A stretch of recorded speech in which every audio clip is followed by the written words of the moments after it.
we ready? Yeah, good, excellent. So, yes, welcome everybody to the Health and Wellbeing Board. I'm looking around to see there's quite a few rows unattended today. I'm not sure where everybody is. Maybe we weren't expecting anybody more, James. We over-catered. There's never any harm in over-catering, is there? So we may have over-catered. So you're all very welcome to today's Health and Wellbeing Board of the 10th of December. It would be remiss of me not to start with a few interesting items. It's only every 3 or 4 months that we meet now, and a lot of things happen in between the months that pass that can't adequately be captured in our work programme. I'm going to point out that for the first time in history, the rate of smoking in the UK has fallen below 10%, 9.1%. If I tell you that below 5% is actually a smoke-free society, it shows you how well we've come along that road. And I think that's sort of worth acknowledging. On the converse side, for the first time in history, the rate of vaping has gone above 10% and passed smoking out as the amount of vapors are now greater than the amount of smokers. So I suspect once we get the smoking done, we'll have to come back and deal with the vaping. I'm sure a number of people around here were disappointed to see that prostate cancer screening didn't pass the test of a screening process at this early stage, and hopefully we'll be campaigning Tillen to make sure that we do get prostate and men's cancers to the top of the agenda, as I think it's a very valid thing. It didn't include the benefits of MRI in selecting out the people who required treating, and I was doing it directly on PSAs. Many of you know that I'm a champion of fluoridation of drinking water, and this week in the British Medical Journal it said adding fluoride to drinking water may confer a small cognitive benefit. Not only will your teeth get better, but you actually get smarter. So I think it's great to see that in terms of parasite. It's difficult to say. You're up in Mansfield, aren't you? You're up that area. Your water's been fluoridated since 1970. You're as smart as you're going to get, Kelvin. It's all downhill from here. The biggest thing before I go on to the actual agenda is that we did do and submit our own strategic plan for Nottinghamshire 2025 to 2029. Past it, and the reason it's relevant to health and wellbeing is because we focused hugely on specific elements that we wanted to improve the health and well-being of the population of Nottingham, particularly around children. And one of our core elements is giving every child the best start in life. And one of the things that's printed directly is the increase in the drive to improve the vaccination rates of the children, particularly around MMR. We don't want outbreaks like we had this year due to falling herd immunity and the loss of protection for the most vulnerable people. So moving vaccinations forward is a really big one. The other thing that we talked directly about was reducing smoking in pregnant women, and we've directly put that in as an objective. Got a lot of areas around keeping us safe, and I think that'll come up later in the agenda. And the strategy will be part of how we get integrated neighbourhood working later on. So just a couple of little snippets of what's developing in the world in between our meetings. I'm going to move on to the actual agenda, and you'll notice that items 4, 5 and 6 are the mainstay of what we're going to be discussing today around item or spotlight on ambition 4, keeping people safe in the communities in which they exist. We've got the Better Care Fund, and at 3 o'clock we're going to go on to a workshop, and the workshop will be about integrated neighbourhood working. Integrated neighbourhood working is basically going to be what we make it. You can ask everybody what a neighbourhood is. You can ask everybody what integrated neighbourhood working is, how big is a neighbourhood, how small is a neighbourhood. But the bottom line, what neighbourhood working becomes is what we make it in this room through our workshop this afternoon. So it's going to be a very interesting and dynamic workshop, hopefully, and I hope that most of you are able to stay at 3 o'clock for that. Anybody who stays, we've got coffee and custard creams as a bribe to keep you here. The minutes of the last meeting. I'm going to go on to item number 1, page 3 to 10 of your paperwork, and these are for noting only and not to give rise to discussion, except where there's a point of clarity. Pages 3 to 10, and we're going to go through that, and that brings us all the way back to September 24. I'm going to accept those as a valid representation. Does anybody here present have anything that they wish to contribute?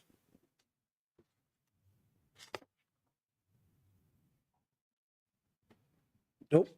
Excellent. Can we make a note that they've been approved? Do we have any, James, apologies for absence today? Okay, Councillor Doddy. We have apologies from Derek Hickton, Vivian Robbins, Helen Smith, Councillor Jonathan Wheeler. Thank you, Chairman. Declarations of interest. Does anybody here present have any pecuniary or non-pecuniary interests related to any matter on this afternoon's agenda? If you do, then declare it now, or if you remember something throughout the afternoon, just put your hand up and declare it.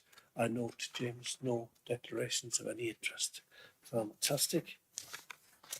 And that brings us on to our first item of the main agenda, which is item number 4. And I'm going to call on Amanda Fletcher, consultant in public health, and Sarah Hammond to introduce and talk about this. Over to you, Amanda. I'm over this side of the room. You're over there. Move. So, yes, thank you, Chair. Hi, everybody. I'm Amanda Fletcher, consultant in public health at Nottinghamshire County Council, and I have the responsibilities around Ambition 4, but also specifically around domestic abuse. And I'll be co-presenting this with Sarah Hammond, who's acting public health consultant and has the current responsibilities around severe and multiple disadvantage and homelessness. So, you've received the report, which is initially an update around the strategy delivery. So you can see this is the next reiteration of the quarterly update. As Lizzie explained last meeting, we have now moved into the 25-26 annual delivery plan. So within the covering paper, you've got the highlights around the Q2 updates and the progress that's been made on those actions within the delivery plan. But the main point and focus for this agenda item is that deep dive into Ambition 4. The covering report obviously explains the timeline for kind of future reporting and when kind of the next quarters and deep dives will take place. And we'll come back round at the end of the discussion item today around what the opportunities are for action for the board members. They'll all fall into this Ambition 4 area, and that's where we'll pick up those discussions and points of focus for today. So we'll move into the presentation, but what I want to do is also thank PBP colleagues who worked with us on this. What we have chosen to do is focus on the women's rough sleeping census and what happened in each of the PBP areas. So the PBP colleagues won't be actually presenting, it will be myself and Sarah. And then when we move into discussion items, just wanted to mention we've got our senior public health commissioning managers with responsibilities again for the homelessness commissioning and the domestic abuse commissioning that can help support any discussions and questions that are raised. So without further ado then, we'll move into the presentation. So as you know, Ambition 4 is to keep our communities safe and healthy. So the purpose for the presentation, Tom's doing the slides for me because my laptop's a little bit glitchy at the moment. So the next slide then just says, this is what we're going to focus on in terms of the presentation. Colleagues will have received this, so hopefully you've maybe already had a flick through. We're going to tell you about the achievements that we've made since last December. So that was the first time Ambition 4 presented a deep dive to you. We'll also highlight any challenges that we're currently experiencing in our delivery of Ambition 4, and then we'll also look to the future in terms of outlining our plans for delivery over those next 12 months. Okay, so I'm just going to hand to Zara to give you some of the kind of snapshots of the achievements we've made on SMD and homelessness this year. Thanks, Amanda. That's brilliant. Can you hear me okay? Right, wonderful. And thanks, Amanda. So yeah, we've got a number of areas where we've got key achievements across the county for SMD and homelessness. But I wanted to pull out a couple to highlight as part of this discussion. So we've got a really great good news story around the development of the Strategic Housing Directors Group. That was formed following an escalation to the board previously. I think it was in February of the Health and Wellbeing Board. So I want to offer some thanks and recognition for the board's role in making that happen. We've got representation from all of the districts and boroughs as part of that strategic housing group, as well as from the city and from ENCA. The group has only met 3 times so far, but so they're still working through their sort of strategic priorities for the coming months. But we're seeing some really sort of positive energy and real commitment to progress in that area. So a big thank you to the Health and Wellbeing Board for your support in making that happen. I also wanted to highlight the Just Life grant funding, which is item 3, bullet point 3 there. So with the support of our Nottinghamshire County Council colleagues and also working with districts and boroughs, we managed to secure some grant funding to support some test, learn and grow approaches to understanding and addressing the system challenges that were affecting families in temporary accommodation. What we want for families is their stays to be short, healthy and safe. And so we've got some dedicated funding that's held by Mansfield District Council to support our approach in that area and understand where our priorities will be going forward. So that's been a great success though in securing that funding.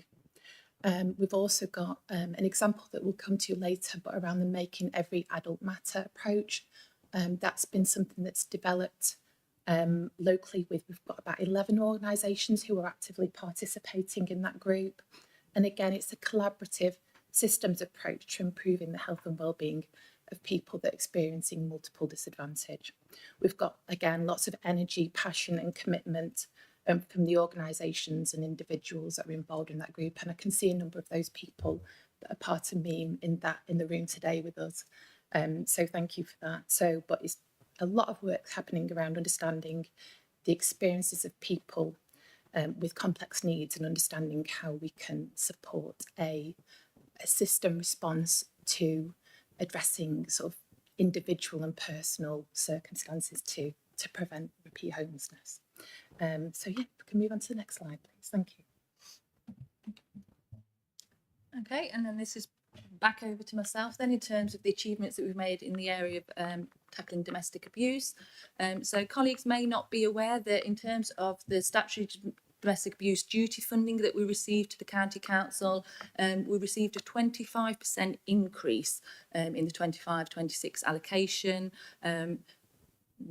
Absolutely fabulous news. Obviously, we had to have a workshop with our Domestic Abuse Partnership Board colleagues earlier this year to actually say what do we need to look at our safe accommodation gaps and the needs assessment that had been completed to see where could we utilise for best impact that additional money.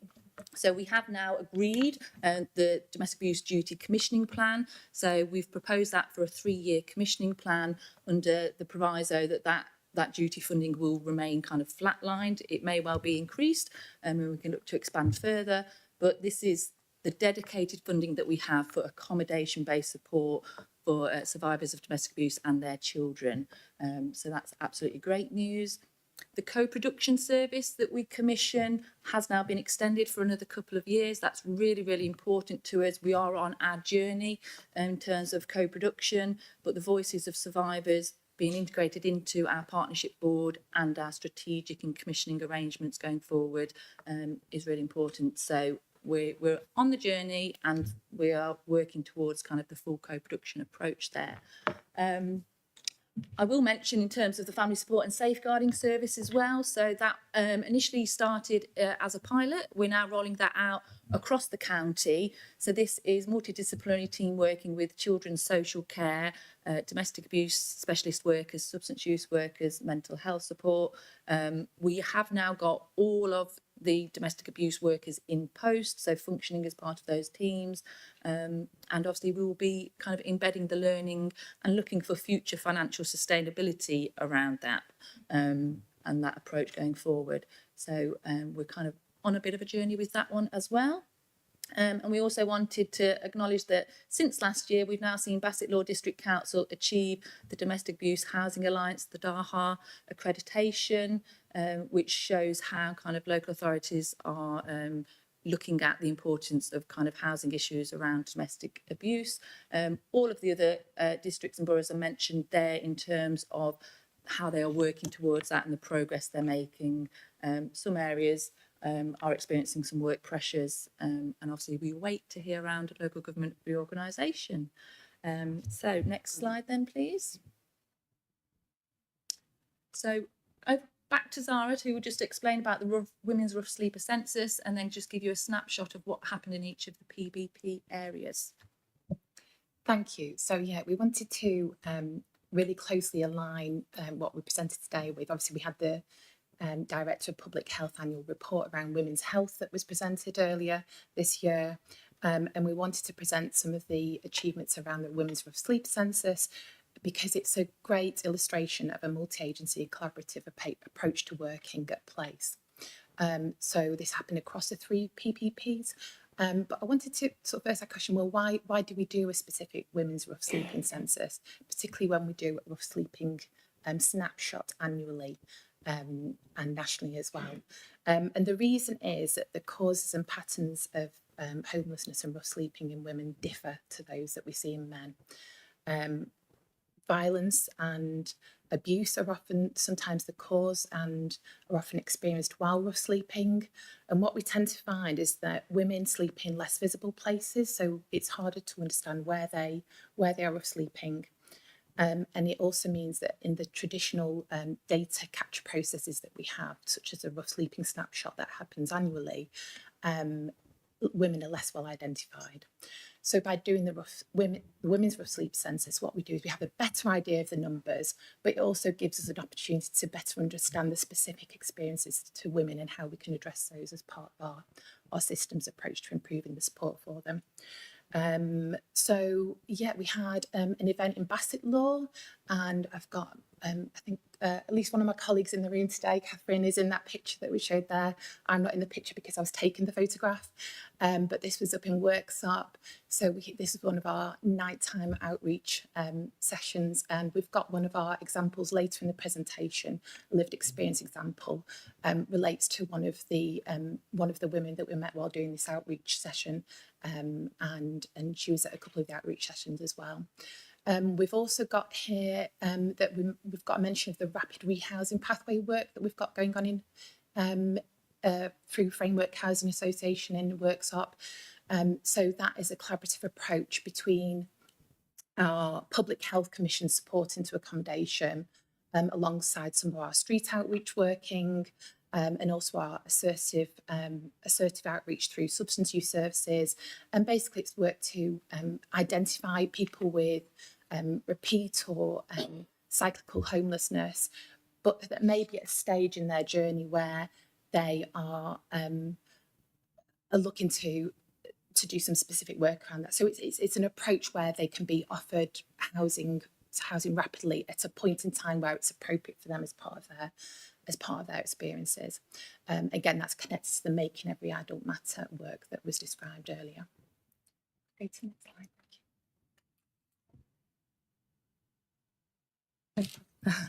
Again, we've got some work that happened in Nottinghamshire as well. So we had a number of outreach sessions at key services there. You can see in the picture there, we've got, again, a really collaborative approach from the services that were involved in delivering the Women's Rough Sleep Census. And one of the specific pieces of work that's being delivered by Newark and Sherwood District Council in that area is around a county-wide prison release panel pathway. This is again identifying people that are homeless or rough sleeping but have a recent history of contact with the criminal justice system and have a previous history of a release from prison, and understanding their specific needs and to support preventing repeat homelessness for them. We also had some targeted lung health screening that happened in Mansfield. That was through an event there, again aimed at people over 55 who were current or previous smokers. We haven't had the full results back from that yet, but our understanding is that actually it was really useful in identifying people that needed ongoing intervention and support from health services. So we're expecting the results to come back as being improving the understanding, the identification, and hopefully the outcomes for those people that were part of the screening event.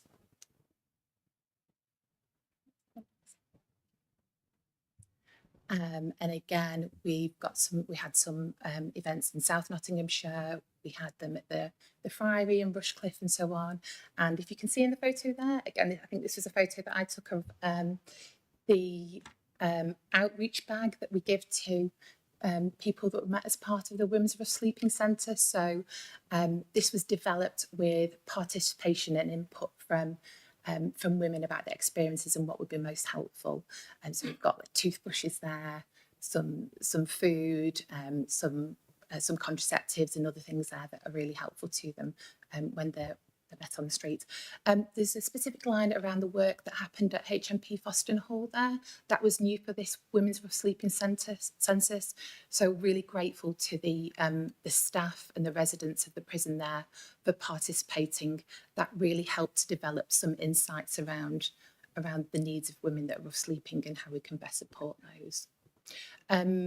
Just to summarise, this Women's Rough Sleeping census identified the most women that we've ever had as part of the Women's Rough Sleeping census. It was over 55 women, and we've been doing this for 3 years. That can be, it might be that we're getting better at identifying some of the women as part of doing this process, but it also might be an indication that there's greater need there than we previously realised. The work from this will feed into our Women's SMD working group, and we'll be pulling the themes from the results of the Women's Rough Sleeping census to progress that going forward. And just to highlight, this is our Making Every Adult Matter example of lived experience that we wanted to highlight. I think it's always really emotive to hear these stories, but they really bring to life some of the experiences that women have while rough sleeping and while homeless. I think what we really want to discuss as part of our health and wellbeing board discussion is the fact that for people experiencing multiple disadvantage, we often need a different approach. We need something that's a little more agile, more responsive, and quite often these people are facing system-wide barriers but need an individualised personal response to approaching that. So I really want to thank the agility and the responsiveness of the organisations, of the people involved in supporting this person to improve their outcomes going forward.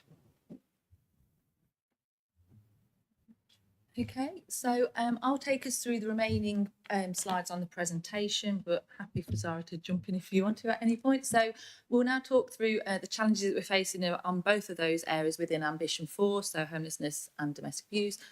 Obviously, those bullet points up there, kind of across all of these areas, they are kind of really national challenges that we're experiencing locally. So in terms of homelessness, as we know, the housing crisis and the increasing number of people experiencing homelessness is just an absolute challenge for us, of which is reflected locally, but some of the really important work that's taken place with the Strategic Housing Directors Board, are ways that we're trying to initiate further action at a local level. There has been some delays in the publication of the national policy guidance around the Supported Housing Regulatory Oversight Act, which means obviously that's then meaning our local next steps are also delayed. So we again eagerly await that so we can kind of progress some more local action around that. So domestic abuse, obviously rising complexity in domestic abuse cases. Obviously this places additional pressure on the specialist domestic abuse support services. You know, kind of we're recognising that as an increasing risk in our commissioned services. And again, we are eagerly awaiting the National Violence Against Women and Girls strategy that was meant to be out several times earlier this year and is still in due course, and how we can align some of the local work that we do on the domestic abuse agenda specifically around to what might be announced as part of that. And also, as colleagues will be aware, just the national and system-wide challenges around the criminal justice system, particularly including delays in the courts and prison capacity, etc. Meaning that actually people experiencing domestic abuse are potentially losing confidence in the ability of the criminal justice system to hold perpetrators to account and actually seek that justice if they so desire. So next slide, please. So if we look at the public health outcome framework indicators that we have associated with this ambition and these two areas, you can see the domestic abuse ones themselves actually can't numerically be compared to England averages, and so we don't necessarily really calculate the trend. But from looking at the previous deep dive data that was presented for 22-23, you can see a small decline there. However, hold that thought until we come on to the next slide. So a small decline. Oh, sorry, Tom. back to that one. And then obviously the homelessness data, it does show those two indicators there are particularly about those that are owed a duty and those families and households in temporary accommodation. We are benchmarked as better than that national average, but if you look at the trend lines, you can see that they are going up. So we are kind of moving in the wrong direction there. But they're the outcomes. If you move on to the next slide now then, please, Tom. The problems with these outcomes is obviously there is a big time lag in the data. So you could see kind of we're looking at some data that's several years old now. The chosen indicators that are there in the public health outcome framework, they really do give us quite a limited insight into the whole picture around these two quite complicated and complex areas. And as I mentioned, possibly, you know, increased reporting in the domestic abuse kind of reported crimes is actually, you know, potentially a positive measure, because obviously then individuals are more willing to come forward and utilise the criminal justice process. So we have, as I said, seen it slightly drop, which may well mean that it's reflecting in that reducing confidence currently. And just, yeah, all of those wider system and national pressures that we've mentioned around criminal justice system and housing around that. So next slide then. These are now looking forward. So our plans for the year ahead, we want to deliver the single adult pathway review and the supported housing needs assessment. So these will be two big key areas of work to really help understand and effectively respond to what the need is across the county. We're also looking to build a new expert reference group for access to specialist SMD system resource. So again, that links into one of the asks of the board that, you know, there's opportunities to be involved. The domestic abuse strategy and the domestic abuse duty commissioning plan, as I previously just mentioned, we are in the process now of working across system partners to develop the domestic abuse strategy for Nottinghamshire. It will be 2026-29. So it will go to Nottinghamshire County Council's cabinet, but it will also go through endorsement through Health and Wellbeing Board, Safe Nottinghamshire Board, etc. And we'll be working with the range of partner organisations on the Domestic Abuse Partnership Board to comment and input into a draft strategic document that we've got currently. And as I said, we have had sign off of the 3-year domestic abuse duty commissioning plan. So we'll be transacting the work within that. And hopefully once we hear about multi-year settlement funding for local government, we'll know that position going forward. One of the final pieces of work that's quite important to us in the domestic abuse agenda is we're looking to centralise what previously were called domestic homicide reviews, DHRs, now potentially being broadened to be called domestic abuse related death reviews, so including where individuals may have taken their own lives because of the domestic abuse circumstances they've found themselves experiencing. So we are working with all of the organisations within the community safety partnerships and trying to seek a joint funding approach around how we can centralise a model for DARDA's domestic abuse related death reviews. in preparation for local government reorganisation, but obviously that's in terms of helping to standardise the processes, share the costs and acknowledge that the community safety duty around these reviews are shared collectively. Okay, so I think then we're on to the last slide, which is our asks of the board. So we have 2 key asks for each of the areas. So for SMD and homelessness, we're asking board members to consider how they could get involved in several kind of aspects of the work stream there. So the Women's Rough Sleeper Census in Future, the Nottingham and Nottinghamshire Trauma Informed Partnership, the Making It Every Adult Matter System Change Partnership, and the Families in Supported Accommodation Steering Group. If you look in the covering report, I think it's page 3, there are some contact details there for kind of board members if you are particularly interested in those areas, in how to kind of make contact there. And then the second ask for SMD and homelessness is would really like board members to consider that there is support available via the Systems Analysis and Intelligence Unit, the SAIU, to really help your organisations understand SMD within your organisation. So we have started to do this in some areas. So Notts Healthcare Foundation Trust have already done that piece of work with the SIU in terms of kind of their mental health kind of patients, and some really key insights there. So for example, through that piece of work, they've highlighted that approximately 20% of their mental health patients experiencing SMD. So yeah, kind of information for action really. So there's opportunity there to get that deep dive information on understanding SMD needs. Sarah wants to come in. Thanks. Yeah, and I really welcome Health and Wellbeing Board input into what we mentioned before. While around homelessness and specifically around women, the challenges might be system-wide. The response that we need to give needs to be personal and individualised. So just to keep that in mind when we're thinking about this issue. But also some of the overarching themes that came from our women's census were around them, women feeling unsafe when they were rough sleeping, but also a lack of female-only accommodation and female-friendly warm spaces for them to be in. So just have a real think about those when you're thinking about how you can support the work that we're doing in this area. Thank you. And then the final ask of the board in terms of domestic abuse. It's all right, I've got it, Tom, don't worry. So we're, as I mentioned, in terms of that centralisation approach for domestic abuse related death reviews, we have formally written out to all of the organisations within community safety partnerships with a responsibility around that to secure funding for the year ahead. We want to extend that work for another year, because if colleagues may have not been aware, it was raised as an adult safeguarding board issue around the fact that we weren't collectively across Nottinghamshire utilising the learning from those previous reviews to take further preventative action. The ALIG, so the Assurance and Learning Implementation Group, has now been re-established, and we've done a complete review of all of the previous reviews. So in the previous year, we've actually made such a great headway around that agenda that we actually really need to keep that work going and the momentum going. But as you know, financial challenges are hitting us all, we need to try and share some of that financial burden.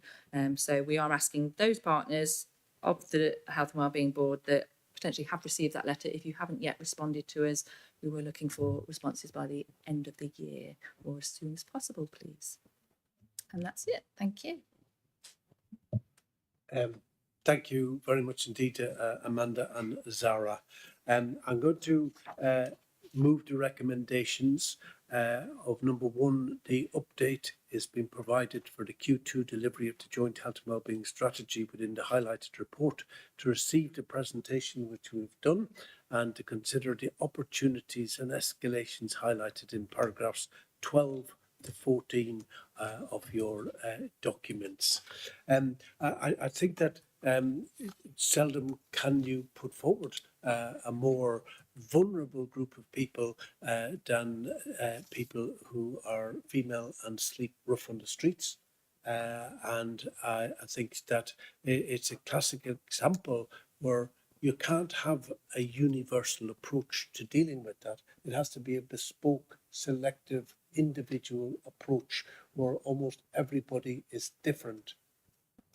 what I suppose sets it apart is it's probably the only time in medicine where women actually have a shorter life expectancy than men, whereas the average age of a habitual homeless woman living on the streets could die as early as 43, and a man at 47. They're still both shockingly young, but again, it sets the uniqueness of the homeless female individual aside.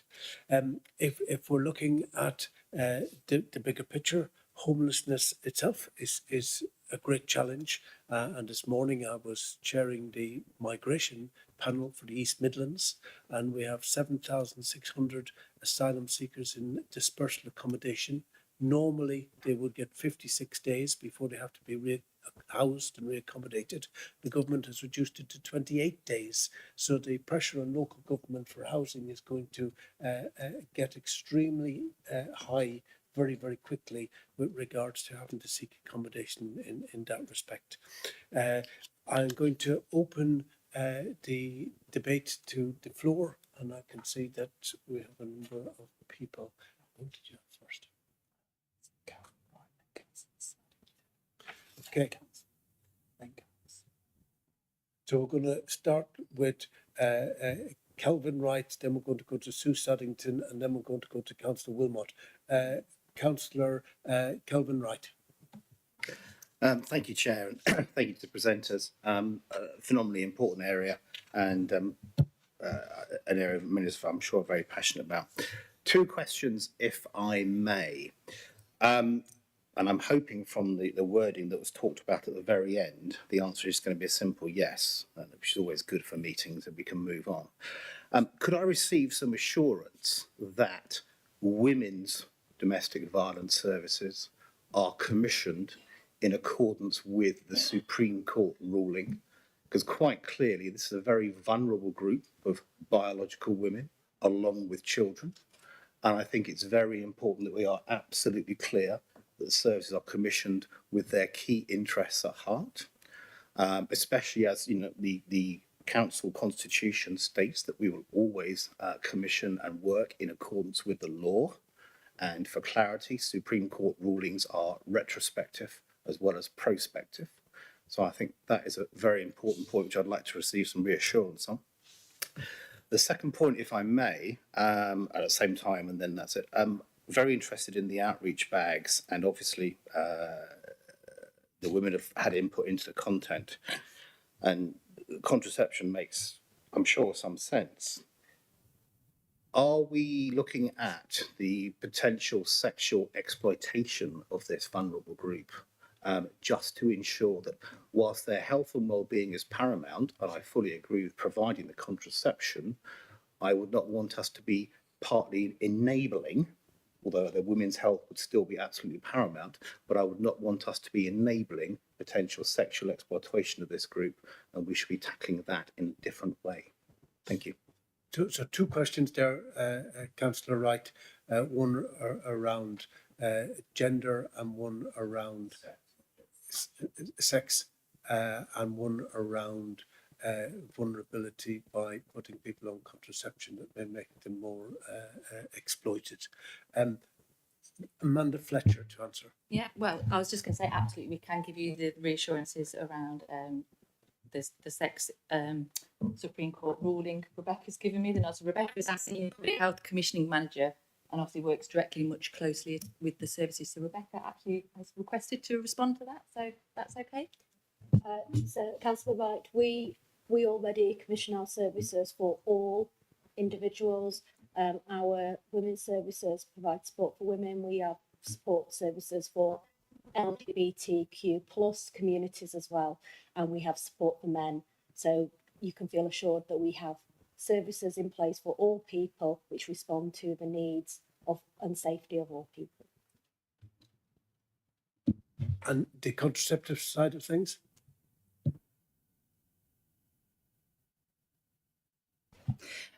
So I have another hat of being the Commissioner of Sexual Health Services in Nottinghamshire. What we know is that for people that experience poor sexual health, that can really impact their health and well-being in general.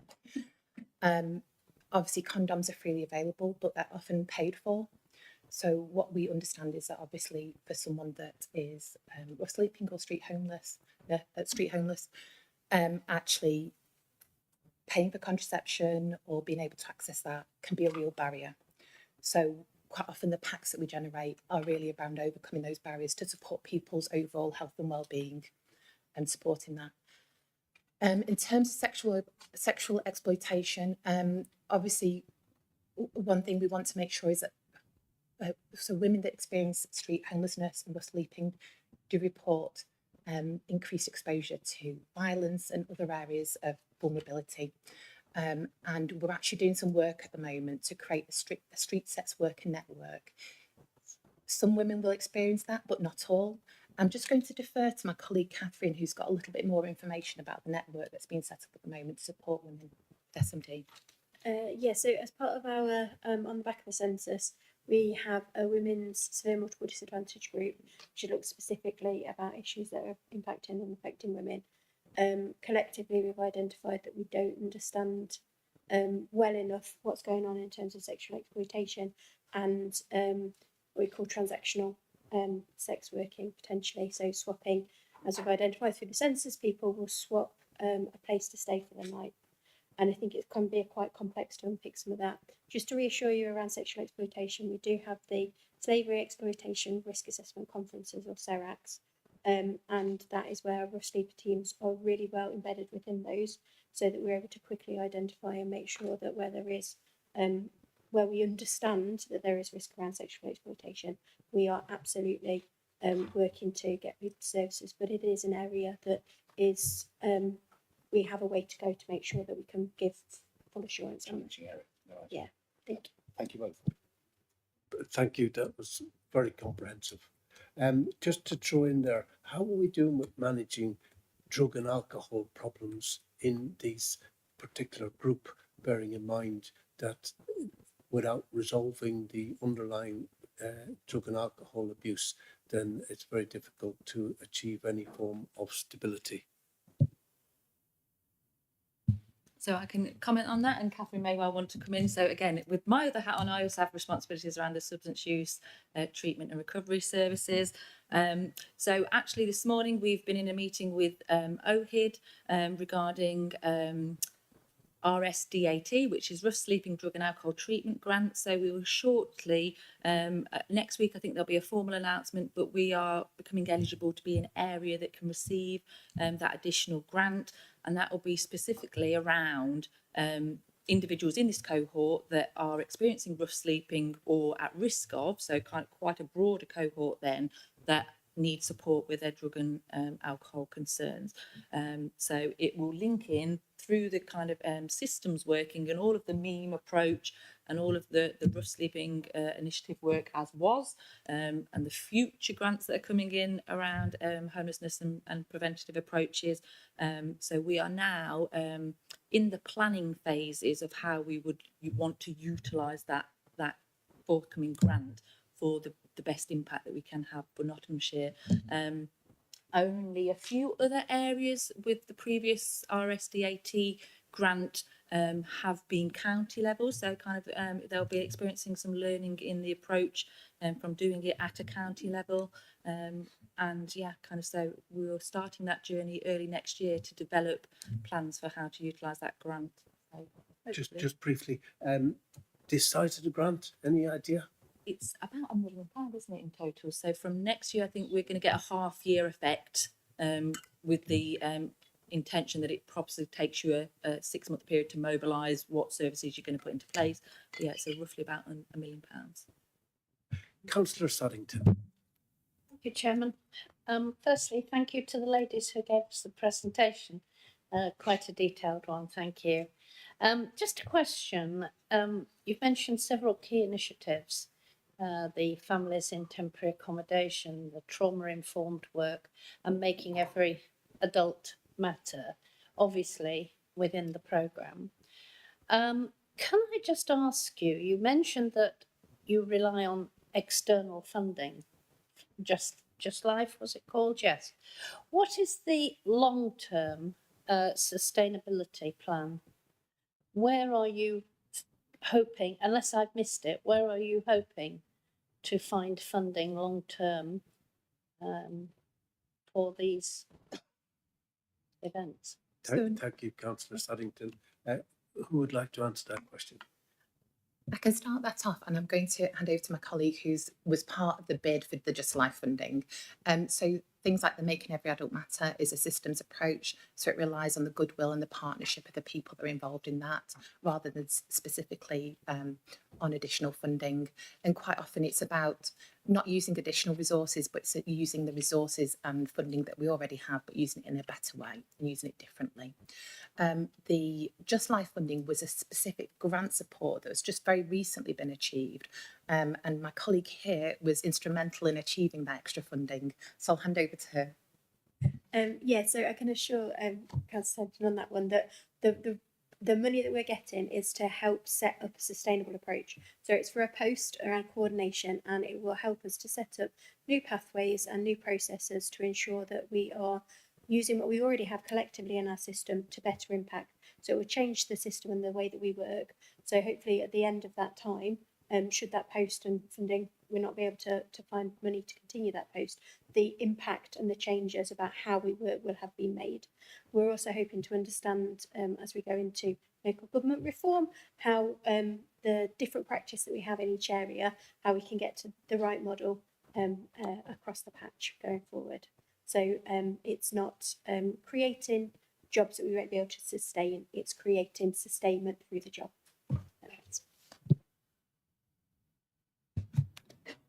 Councillor Wilmot. Thank you, Chair. Yes, and thanks very much for the presentation. It's mind-boggling, really, and it is a tremendous lot to take in. But it's very good that all the things that are going to take place, hopefully. First thing I was concerned about was in the whole of the presentation, you never mentioned the police at all. Now, to tell me if I'm wrong, but I would have thought the police are involved very greatly with drug and alcohol issues, homelessness, mental health issues, and do they know about this strategy? Are they told about it? I know we often have a singular person come from the police, but it's essential that the police are involved in this because, as I say, if they don't know how to act in a situation where the person's, yes, he's done something wrong or she's done something wrong, and yet needs help, and they must be able to sort this problem out, you know, as well as everybody else. I just wondered, that was my first question. The second question is about ambition for totally keeping our communities safe and healthy. In the priority areas on page 17, it is noticeable that living independently with learning disability and with mental health problems are showing a performance way below the national average. I just wondered how we're going to address that problem. And on ambition 1, give every child the best chance of maximising their potential. Unfortunately, it's showing half the indicators in the report are showing a worse record than the rest of England. And that includes obesity in early pregnancy, smoking in early pregnancy and smoking in time of delivery. You said that smoking's dropping, but everywhere I go, and in the streets and everything, children seem to be smoking, and you know, I don't know whether how it's recorded, but not everybody's got a problem with the smoking; that they enjoy it. So I'm just saying, it seems to be on the rise as far as I'm concerned. As I say, and breastfeeding prevalence at 6 to 8 weeks. How are we going to address these problems? Next one, on page 18, the school programme, the one problem that sticks out in the school readiness percentage of children with free school meal status achieving a good level of development at the end of the reception service, 5 years, it's dropping dramatically. Are we addressing the situation, or is there a way forward on that situation? In Ambition 3, page 19, and let me tell you, I've read every word of the report, and I've gone through it. It took me about 8 hours to do it, but I was quite happy to do it because it's a very serious situation if things are not really addressed. As I say, in Ambition 3, page 19, everyone can access the right support to improve their health. In healthy weight people with weight problems, including obesity, 18 plus, and mental health carers who have serious social isolation, seems to have escalated. I wonder if there's a reason for that. And my final question, on substance misuse, it looks very disturbing with successful completion of drug and alcohol dependency. It seems to have taken a bad drop, far worse than England, with admissions of alcohol-related issues a little higher than England's statistics.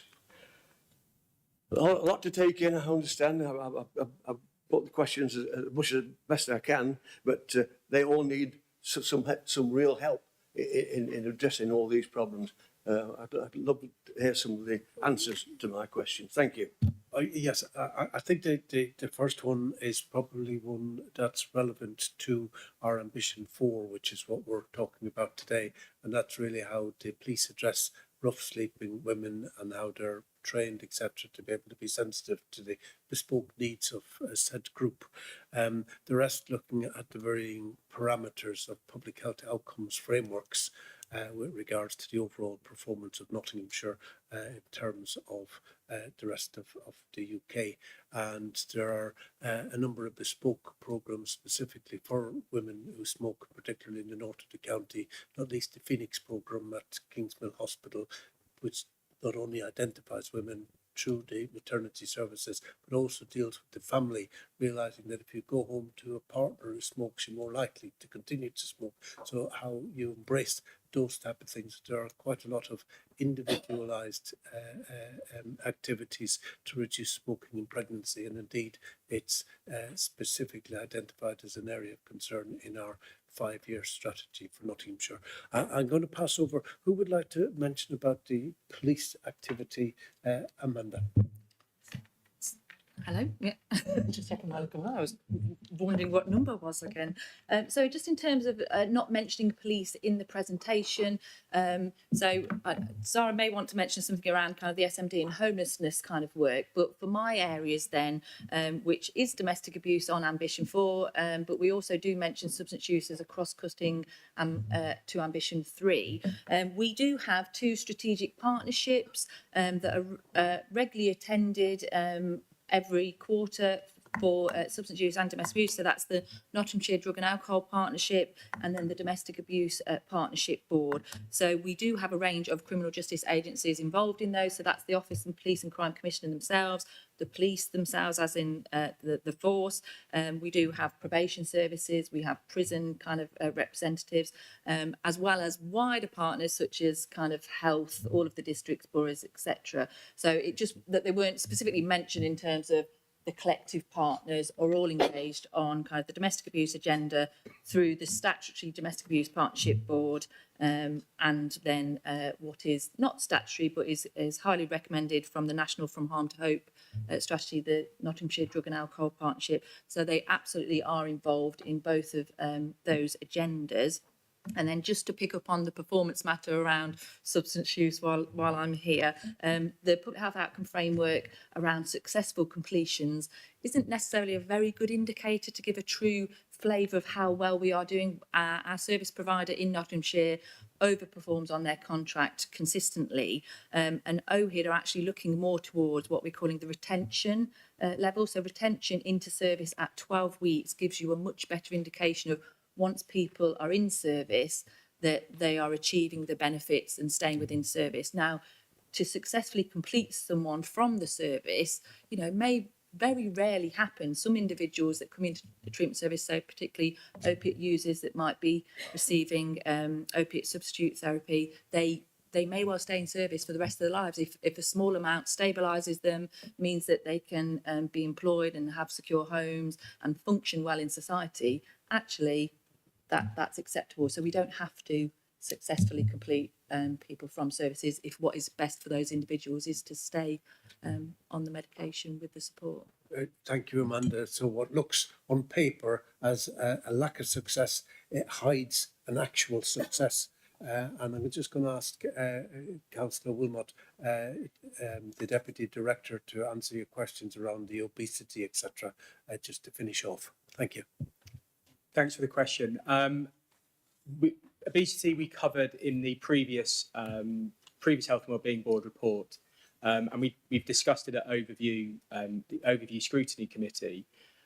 Obesity is as described before, is a wicked issue nationally, and it's something that we're putting a focus on this year. All of the other indicators here we go through as working groups. We work with across the system to try and understand how we can impact. You mentioned disability employment. That's been discussed in various forums. So part of why we publish this, and thanks for the questions, is so that you hold us to account, but we do have the plans in the background to try and address some of these. And that comparison to national, you're right, we are similar to national averages, but we are working on all of these indicators to try and improve them. And we do that through each of the ambitions. Thank you. Once again, a very comprehensive presentation. Zara. Thank you for your question about policing and so on. I would have loved to mention the police force and a number of other partners as part of the presentation, but just for brevity and practicality, we just kept it quite high level. But just to reassure you, the police, for example, are receiving trauma-informed training at the moment. They're also involved in a number of areas. For example, the majority of homeless and housing responsibilities sit with districts and boroughs, and the police are involved in the rough sleeping action groups that happen at district and borough level. We've also got the criminal justice partners involved as part of our Making Every Adult Matter group, and also as part of our trauma-informed partnership. One of the key areas in terms of homelessness that we like to focus on is around the other end of the criminal justice pathway. So actually on release from prison, that's one of our real concerns around addressing some of the homelessness that happens on release from prison. But just to reassure you, we've got a number of partners from across the criminal justice system involved across the system and in a number of groups, including the police and the probation and prison service as well. Thank you. Again, a wonderfully comprehensive presentation, and thank you once again, and the interesting questions show you just how important it is as an issue. I have previously moved the recommendations. I'm going to call on Councillor Justice to second the recommendations. Thank you, Councillor Donny. I'm happy to second those recommendations.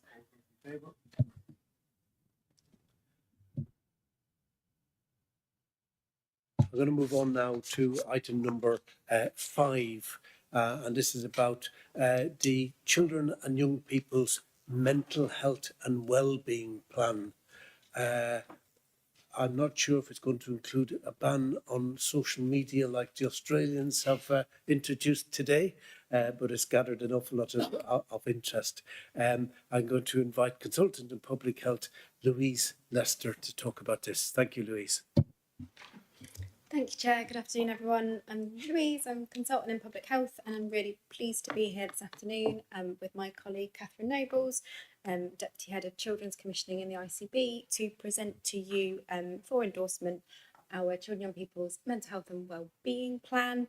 The full kind of final draft is in Appendix 1, and we're just going to run through a short presentation to give you an overview. So some of you may recall that in previous years, we brought something called a local transformation plan for children and young people's mental health. This is no longer an NHS England requirement to produce a plan given that title, but as a system, our partners have recognised the importance of this issue and agreed to develop a 3-year plan with this new title. So they're a similar thing. But what is different about this plan is compared to the previous versions that you may recall, this is much less focused on those NHS treatment services. So whilst we recognise they're a really important part of the pathway and really important for some children and young people, we also acknowledge that what we need is a wider system response, and that involves all of us working together, so across communities, voluntary sector, really taking that kind of early intervention prevention approach to make sure that we're improving children and young people's mental health. So it is quite different to previous iterations that you've seen, acknowledging that that much wider context. So I'm not going to go through all of those bits of detail, but just to reassure people that the plan was developed and informed using system data, so that includes relevant JSNAs, but also the dashboards that we're really lucky to have from our SIAU colleagues, and also involved workshops with various system partners and co-production activity with children and young people.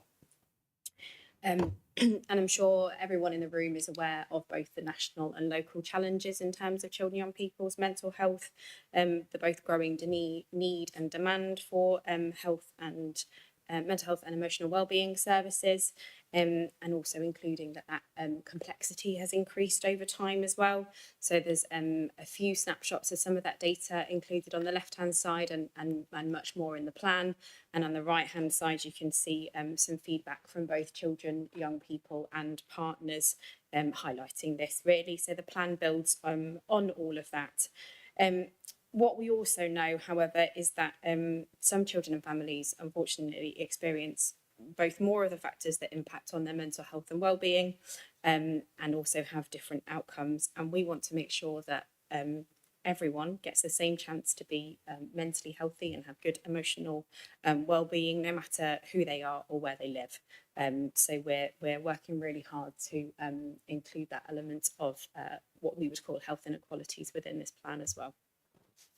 So just wanted to pull out a few key achievements that we've had so far as part of previous plans that we'll build on going forward as part of this plan. So this really represents really strong system partnership working in this space. I'm not going to go through all of them, and I'm sure colleagues will be aware of some of those, but the expansion of the Not Alone sort of website and associated resources. So there's events and podcasts and social media and all sorts that go on now to become that sort of trusted source of information and support and guidance for our children and young people as well as our adults around their mental health and wellbeing. There's been an expanded offer within the Youth Justice Service for looking at the mental health offer there that increases support for harmful sexual behaviours, speech and language and communication needs.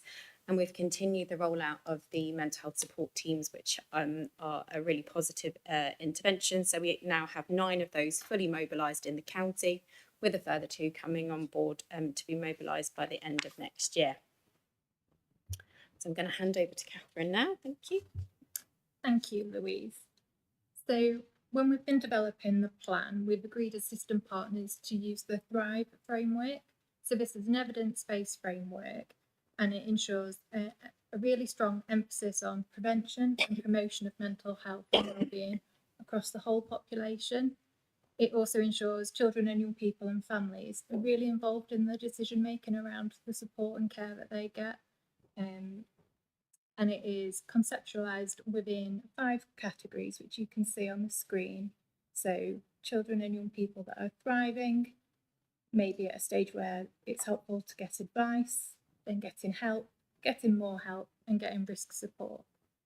And using an agreed framework between professionals and with our families is really helpful because it helps us have that shared language, that shared tool when we're thinking about needs and responding to needs. Next slide, please. So as Louisa said, we've done a significant amount of data analysis using our joint strategic needs assessments, benchmarking, engagement and partnership workshop activity, and they have led us to decide on these 3 pillars which we think reflect the programmes of work that are required to deliver that vision for our children and young people that is up there, but is to ensure that children and young people, you know, are not treated badly or unfairly just because they need access to mental health support. We want to ensure that children, young peoples and families have a really good experience of the care and support that we offer, and they do have that really good emotional health and well-being. So in terms of the strategic pillars, strategic pillar 1 is all about building resilient and mentally and emotionally healthy children and young people. So that's really about thinking about that best start in life, prevention, can we do earlier to really support our children and young people. The next one is around strategic pillar 2, which is delivering high quality mental health and emotional wellbeing support that puts children and young people first. So this is around that real strong focus on personalisation, around integrated working across teams and together to ensure that we've got a really comprehensive response for our children and young people. So good examples of that are around our mental health support teams in schools, around that integrated offer that we have for children in care with our CAMS services, and around the head-to-head transformation around embedding additional support within our youth justice services. And then strategic pillar 3 is all about increasing access to mental health support at the right time. So that's around, are we delivering support from the right settings where children and young people and families want to access support? What is that method of delivery? Is it face-to-face? Is it online? How can we reduce barriers to access?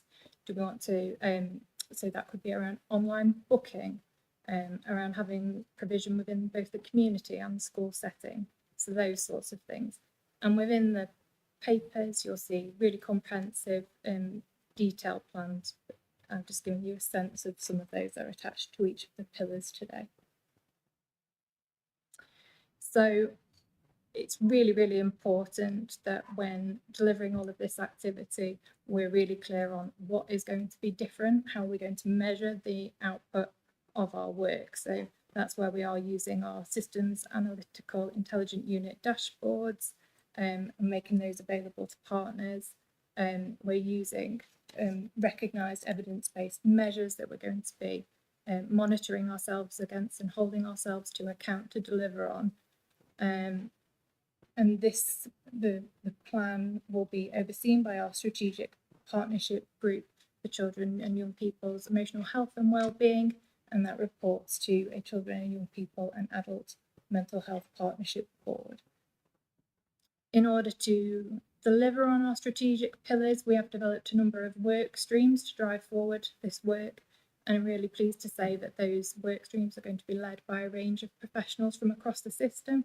So education leads are going to lead one, community paediatrics are leading another, and we've got some of our mental health services delivering others, along with public health and commissioning colleagues from the ICB and Notts County Council. So a real shared leadership approach to this, which I think is really important. Next slide, please.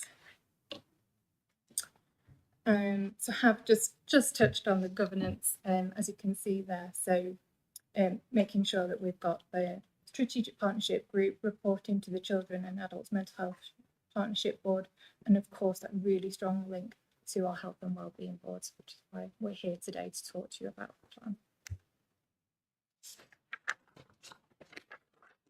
So our recommendation is that the Health and Wellbeing Board endorses this new children and young people's mental health and emotional health and wellbeing plan. We'd really welcome your commitment to advocate for this agenda and promote this within your organisation. We know children and young people's emotional health and wellbeing is pivotal, and getting that right requires us to continue to work together. Alongside the embedding of the Thrive framework, would particularly welcome your ideas on how, as individuals and partner organisations, we can work together to deliver this revised and new strategy to ensure that we are really championing the role that the system can have.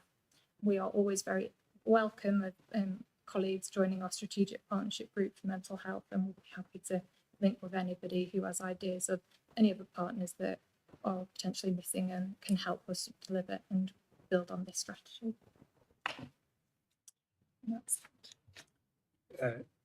Thank you, Louise. Can I get you to turn your microphone off, please? and Catherine. So we've gone from one very vulnerable group in homeless women to another extremely vulnerable group in our young people. Catherine almost has done my work for me in terms of moving the recommendation, but I'll just do it officially that the Health and Wellbeing Board endorse the young people's health and wellbeing plan and a commitment from the board to giving children the priority, including the most vulnerable, and support embedding of Thrive model across our system. They're the recommendations, but thank you, Catherine. I'm not going to say I'm going to say that some time ago I was given a talk on children's mental health, and I used to figure that 1 in 8 of our children access mental health services. And I think the figure of 20,705, if you look around 170,000 children, it's not far off that. It's still in that sort of ballpark category. I'm going to open the floor and take questions about children's mental health.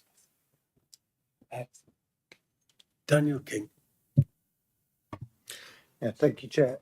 No, really interesting, good presentation. I'm particularly thinking about the resources and how you might get different system partners involved, such as particularly the Thrive model and things. And I'm just thinking as well around, just today, I think it was, that the government have announced also a to rebuild children's services and various other things like that as well, haven't they, about getting more spaces for people involved, particularly where young people then can get in touch with a trusted adult. And I'm thinking about how do you communicate the Thrive model in such a way that somebody maybe, running a youth centre or a sports team or some other space like that, that it really makes sense for them and they know what to do in that space, so that people who engage with young people in voluntary community services, in other spaces, even in parents, how they actually can interpret this model in such a way that they know what to do and to take action in that way. Because it still feels,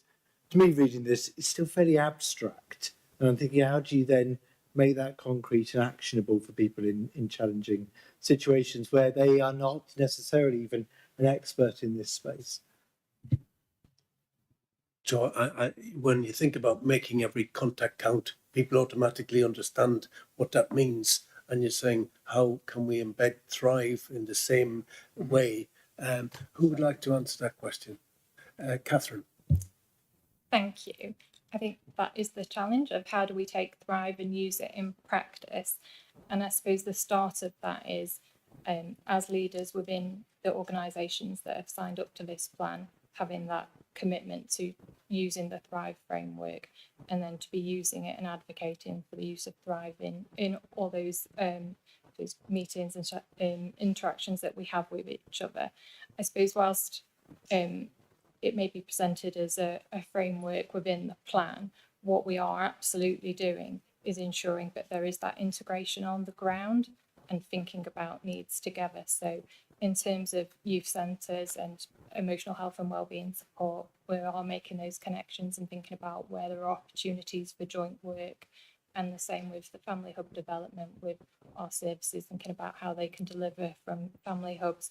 So we think on the ground those relationships are really there, and we're going to take that incremental approach to how we continue to strengthen that integration and think about any opportunities that we do have to think about training that might be needed to support the embedding of Thrive. We have already had one system session on the Thrive model through the national team, and that's something that we might consider in the future. Yes.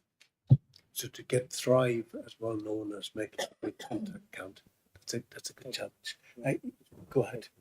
I just wonder whether, a comms plan and some sort of use cases to actually help embed that in a practical way that people could really see examples might help people who are busy doing many other things like that and just communicating it very quickly and simply. Thank you, Professor King. Yes, I do remember that although we got 20,000 people or children accessing the service, it's not the number of children with mental health problems, it's only those problems are severe enough that they have to contact somebody outside their normal circle. Councillor Wright.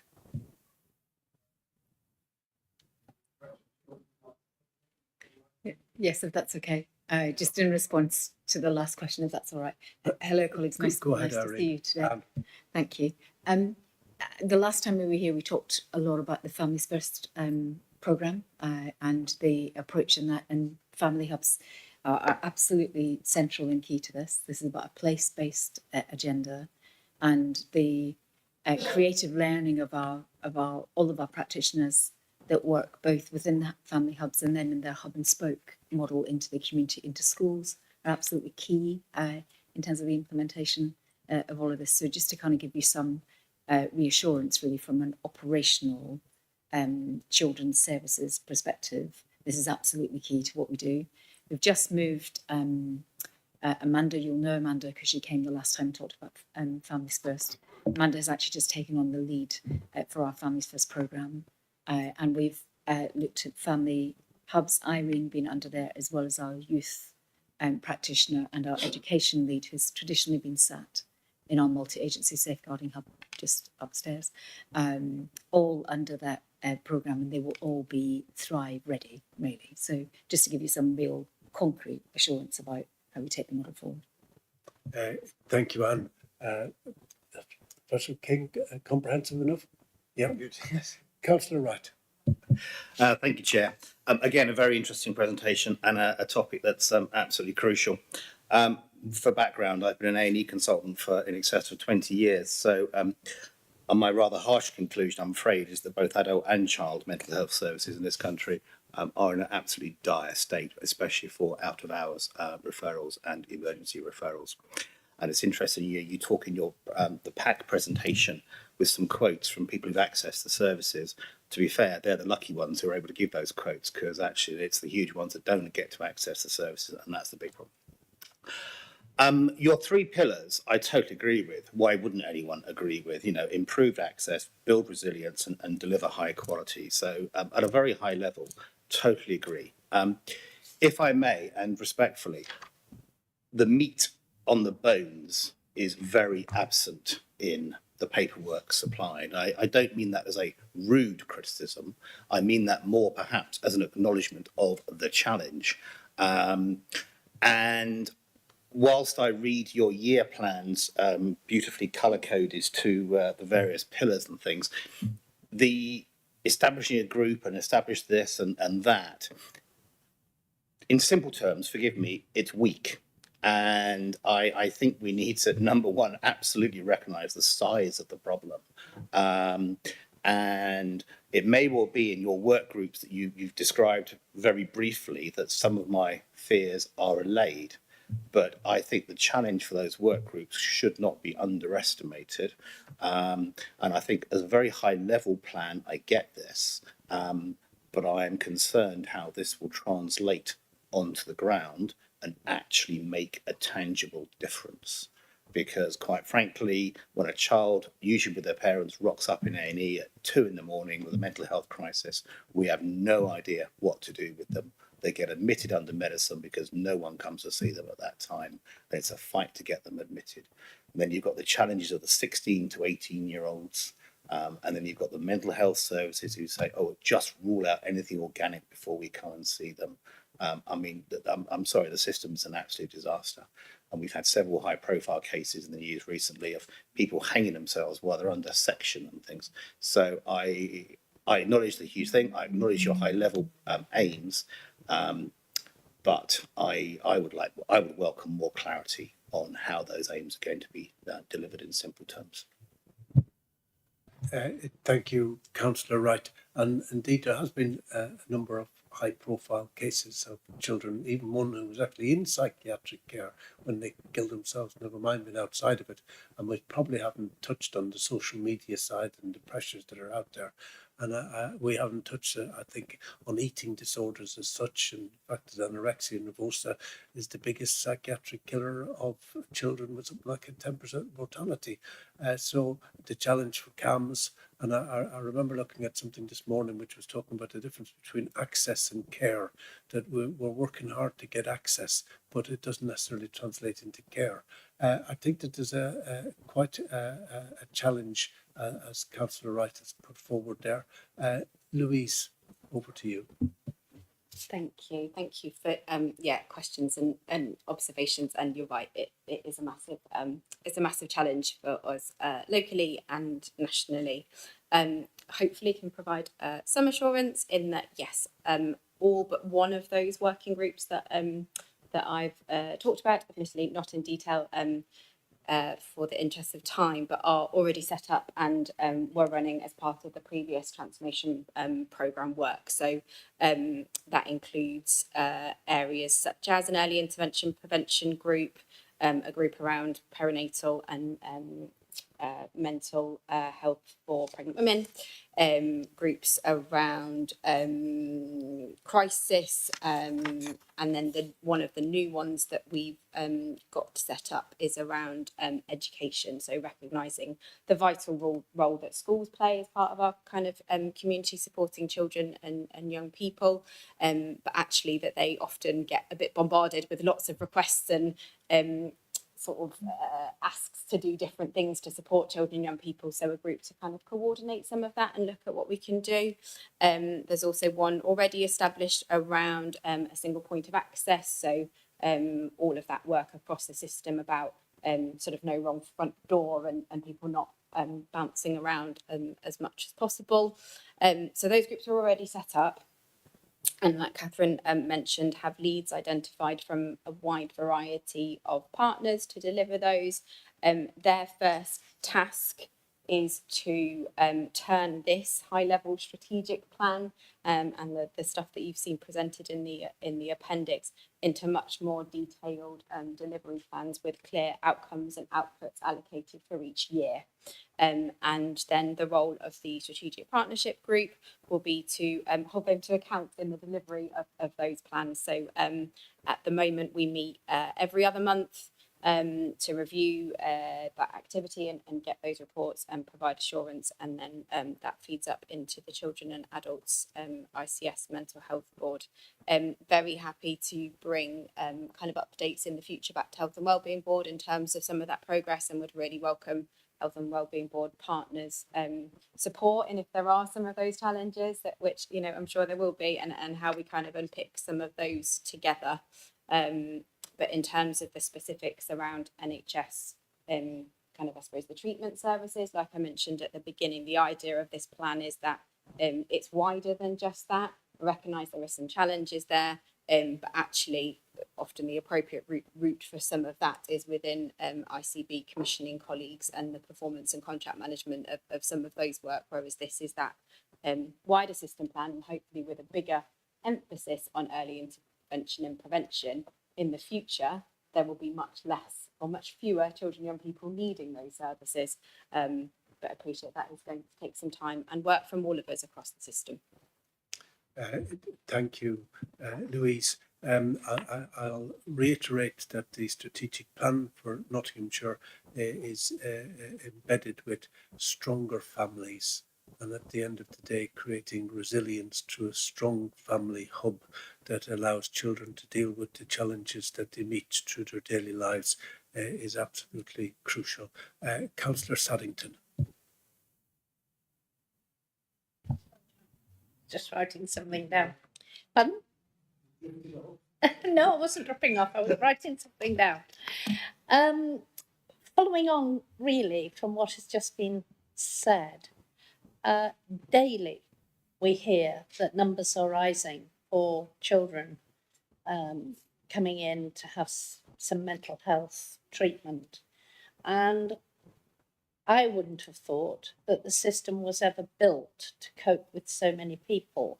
And this is probably why, as Councillor Wright has just alluded to, it's in a mess because there are just so many people flooding the service. So my question is really, I'm sure a lot of it's due to family breakdown, which seems to have increased, and children have to cope with that. So my question is the system realistically able to meet the increasing demand as the needs continue to rise as fast as they are doing? Do we have the capacity to deal with this? And according to Councillor Wright, probably not. Thank you, Councillor Saddington. And I could equally have asked the question of how much of it is actual mental health that would be diagnosed by a psychiatrist as an active mental illness rather than a lifestyle challenge or a lifestyle stress or a normal variation of human expression. Catherine. Thank you. So in terms of the numbers of children and young people that are accessing treatment, I think that from the figure within the report, that's actually increased this year.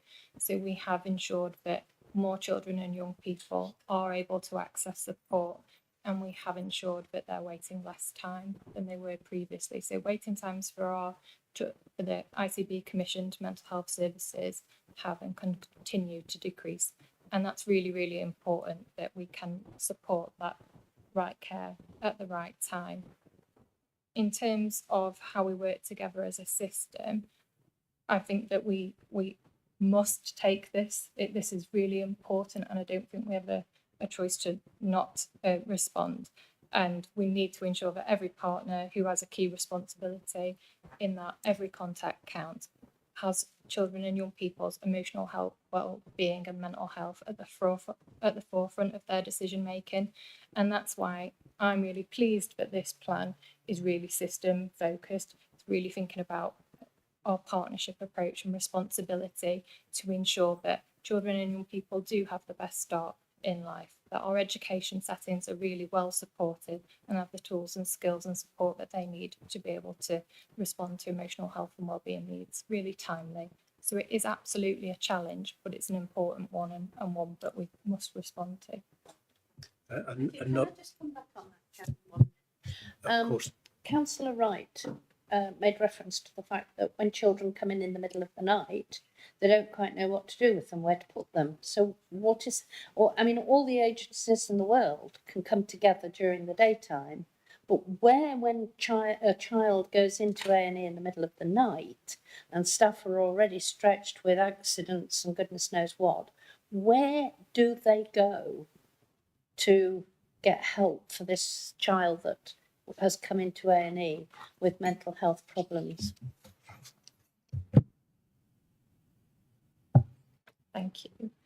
In terms of where they would go, I think that's very much determined on the presentation, and it will be unique depending on what that young person is presenting with.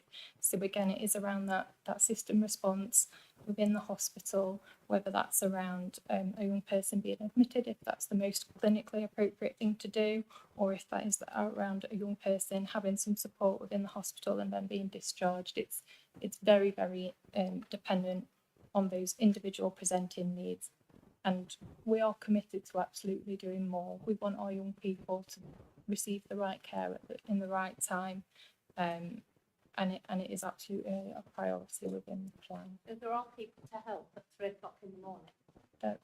There are, but we need if there are things that aren't working, then we absolutely need to look at that and continue to improve, because I hear that hasn't been everybody's experience, so we need to build on that. You might well ask what's happened to children's psychiatric beds, and that's really the question. If there isn't anywhere to put them, is what you're asking.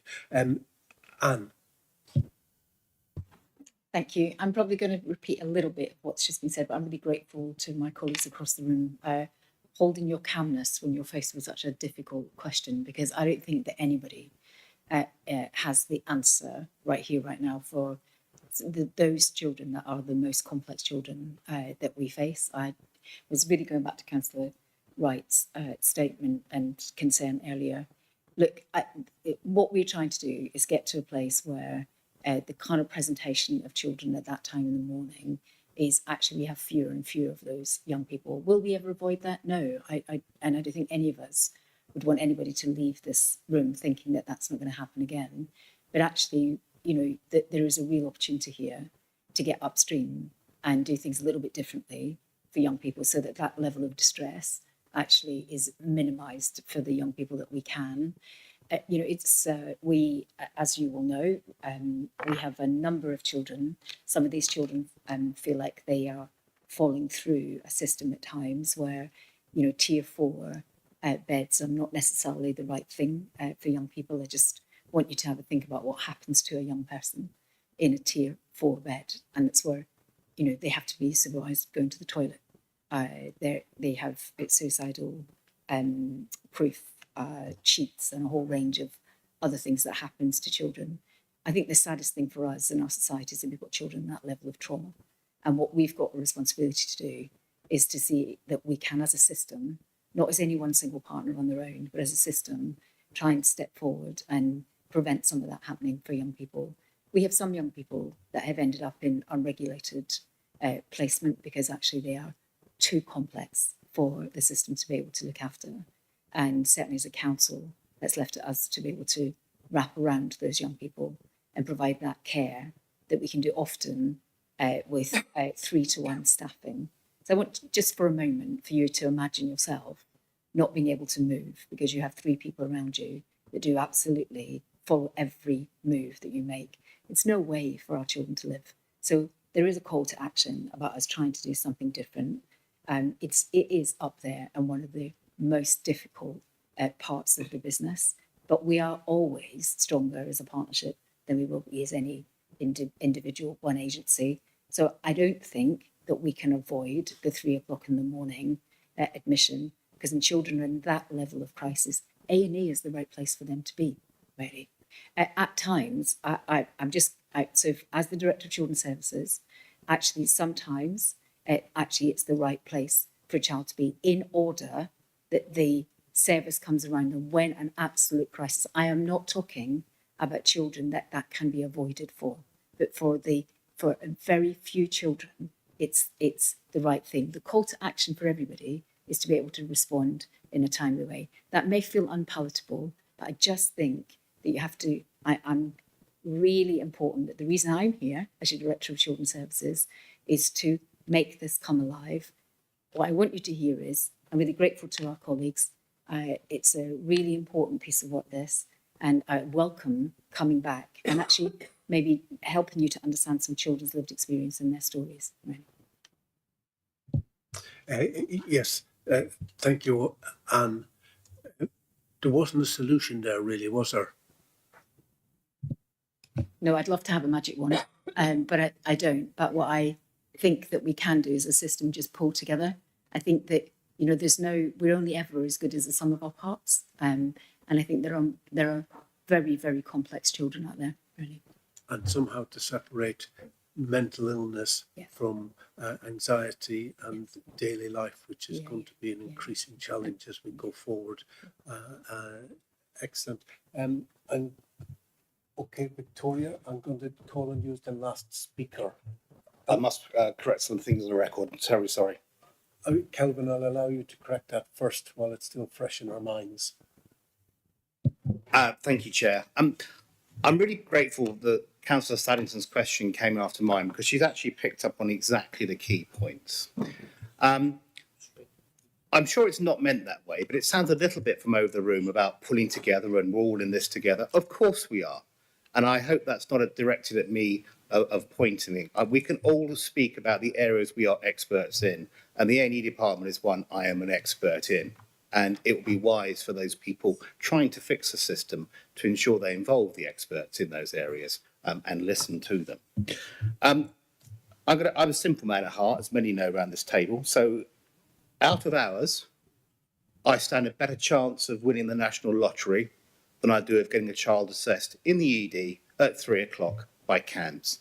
So let's be under no blooming illusion whatsoever, okay? Second point, which needs to be corrected, or at least mentioned, ED is not a place of safety. It is not recognised as a mental health place of safety by the police or for the purposes under the Mental Health Act in any way, shape or form. So the ED is not the right place for a psychotic child at 2 in the morning. More to the point, then, the placement has been alluded to. And I can tell you what happens to these children. They come in at 2 o'clock, of whatever age they might be, they'll be assessed, They'll go one of two ways. Either someone will ring the on-call CAMS or mental health services who won't come out, but they say, well, have you excluded anything organic? And because this child is severely agitated, they'll get an anaesthetic, a breathing tube, a CT scan, and they'll be parked on the intensive care unit overnight and probably have a lumbar puncture as well, just to make absolutely sure. Okay, so that's not ideal. If they don't need to go down that route, they will sit in the A&E department for the rest of the night until the daytime services come back into action, because the paediatric ward does not really want a psychotic child running around the paediatric unit when it's got other cases on there as well. So I'm terribly sorry to the Director of Children's Services, but I take umbrage with the fact that I may not be pulling together, because I absolutely blooming well am. And when I speak about an area I'm an expert in, I speak from an awful lot of experience. Thank you. Thank you for that clarification, Councillor Wright. I think you've made a very clear point there. But I'm going to go first to Councillor Wilmot and then finish with Councillor or Victoria McGregor. Councillor Wilmot. Thank you very much, Chairman. Again, an excellent presentation on a real serious priority issue. There's no doubt about that. Can I first of all say just an observation, and then there'll be a few questions after the observation. Obviously, I'd support any plan that will help with children and young people's mental health problems, as long as it's focused to some extent on early intervention and prevention, and that it is well publicised that help is available to all who need it, and it is easily accessible. We have to all remember, children are our future. It also must be monitored through indicators that show that the plan is working in all parts of the county, and that should happen every 6 months unless there's a problem when it should be brought in earlier. I see again in the report that there's no police involved. Obviously, they must get involved at some stage, because they are very often at the top end of mental health in children and young people, along with the judicial system and the Young Offenders Service. I see that you make regular visits to the schools. I just wondered where the referrals come from when you visit the school. Is it from the hierarchy, the school hierarchy, or the teaching staff? Or is there some other person or organisation present to deliver or find out what the problems are? Also, I'm told in the report that the key priority areas in children and young people is their emotional health and well-being. And I do say that we must make a difference with this plan.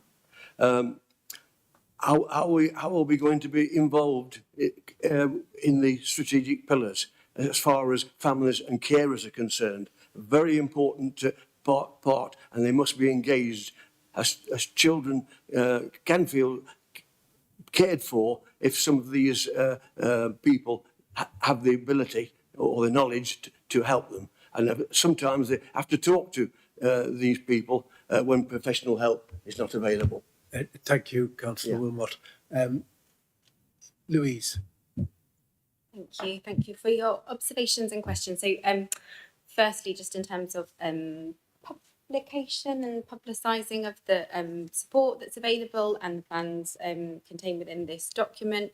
Like I mentioned, this is the hopefully final draft, but it will then be turned into a document by the fabulous Not Alone team that is public friendly and child and family friendly, and put on probably the Not Alone website, and I think also the ICB website, and then communicated alongside that Not Alone branding, which we think has now become a really trusted and recognised source of branding for mental health support across the county, in terms of both children and adults' mental health. So that's the kind of next steps following all of its formal governance processes that are still to follow. So this is a city and county wide plan. So it's been through City Health and Wellbeing Board, and then we'll go through respective governance within ICB and both city and county councils. In terms of monitoring, I picked up a little bit of that in response to Councillor Wright's question about the work streams and a bit more of the detailed plan. So all of the work streams will be responsible for being really clear about what their outcome and outputs are and what the measures for those are, and will be asked to report those. And like I said, I'm happy to come back and give feedback on where we are with some of those. And yes, I'm really glad that you're supportive of the early intervention and prevention approach, because I think that is really the way that we will over time, and it isn't going to be a quick fix, and it isn't going to happen. You know, I'm not standing here telling you that I'm going to have this sorted in 3 years. But I would like us to make steps together to doing that, so that there are less children and young people in the wrong places, wherever that wrong place is. In terms of representation, I think we've done really well as a strategic partnership group to get that partnership approach, but we definitely welcome kind of other members and organisations. I think the police are probably more linked into some of the specific work streams and areas that they're involved, rather than the strategic group, and probably the same with the OPCC, but very happy to have conversations about how you link into to more of that strategic direction. So I think that's a really good idea. Just a reassurance, we do have colleagues from NUH in terms of our paediatric input as well into hopefully coming up with something that is a sensible plan, and are working together. I'm going to let Catherine pick up the one around referrals in schools. Thank you. So where there is a mental health support team covering a school setting, anyone from within the school can make that referral. But just in terms of referrals to all children and adolescent mental health services, they accept self-referral, they accept referrals from professionals or GPs. So we've tried to reduce any kind of barriers to access that. I seem to remember, Catherine, that also CAMS were open to self-referrals from mothers and fathers and families concerned about their children. And you're quite right to mention Not Alone website, award-winning, etc. I'm going to finish with Victoria McGregor-Riley. Victoria. Thank you, Chair. Just 2 points really. One, to say thank you and commend the report and all the hard work that has gone into it, and very much recognise that is very much an agenda that is important to so many people, and one which we have really identified as a partnership that is one that we want to focus on, and would welcome very much ongoing feedback in terms of progress, recognising the really important points that colleagues have made in the room, and obviously with an expectation that those points will be picked up in the mechanism that you've proposed to be picked up. So there's a governance route and a process by which we've agreed, I think, or will endorse, that those kind of issues will be picked up. So that's really important, and thank you for that. And just another key point in terms of absolutely supporting and endorsing the colleague who's Executive Director for Children and Families, to remind us that this has a Health and Wellbeing Board is a partnership board, and it is one where we do come together to discuss how we collectively meet and address the challenges that we identify. So thank you for reminding us of that really important agenda. Thank you very much indeed. That was a very healthy debate, and extraordinary. We could spend a whole afternoon talking about children's mental health. Can I say that I have moved to recommendations, and I ask for a seconder? Thank you, Councillor Doddy. I'm happy to second that. All those in favour? Okay, I'm going to move on now to the next item, number 6. And we're going to go to the Deputy Director to look at the development of partnership working. Nobody can be unaware of the changing landscape that we find ourselves in, from the 10-year NHS plan to changing local structures, etc. And the most crucial part is that the Health and Wellbeing Board coordinate the development of neighbourhoods and the integrated working. I'm putting you over to the Deputy Director. Tom. Thank you, Councillor Doddy. So this report is very similar to a report that's going to the Nottingham City Health and Wellbeing Board, and is probably going to many health and wellbeing boards across the country. And it is to recommend that the Health and Wellbeing Board identifies itself as the strategic oversight and ownership of integrated neighbourhood public service, which is a term for how we all come together and work with our communities. And within that, integrated neighbourhood working, which we're seeing a huge change around, especially how NHS colleagues are looking at how we work to wrap around our communities. As Councillor Doddy mentions, we've got a new council plan. We've got, within Nottinghamshire County Council, we've got a transformation programme called Thriving Communities, and we've got various NHS plans, including an ICB-led population integrated needs assessment, ICB strategy and population health improvement plan by early next year. So things have really accelerated, and we're going to move on to a workshop a bit later, which follows on from this paper. So areas just to look at is paragraph 6 is the guidance, and the NHS guidance is putting the Health and Wellbeing Board at the centre of how we integrate neighbourhood public service.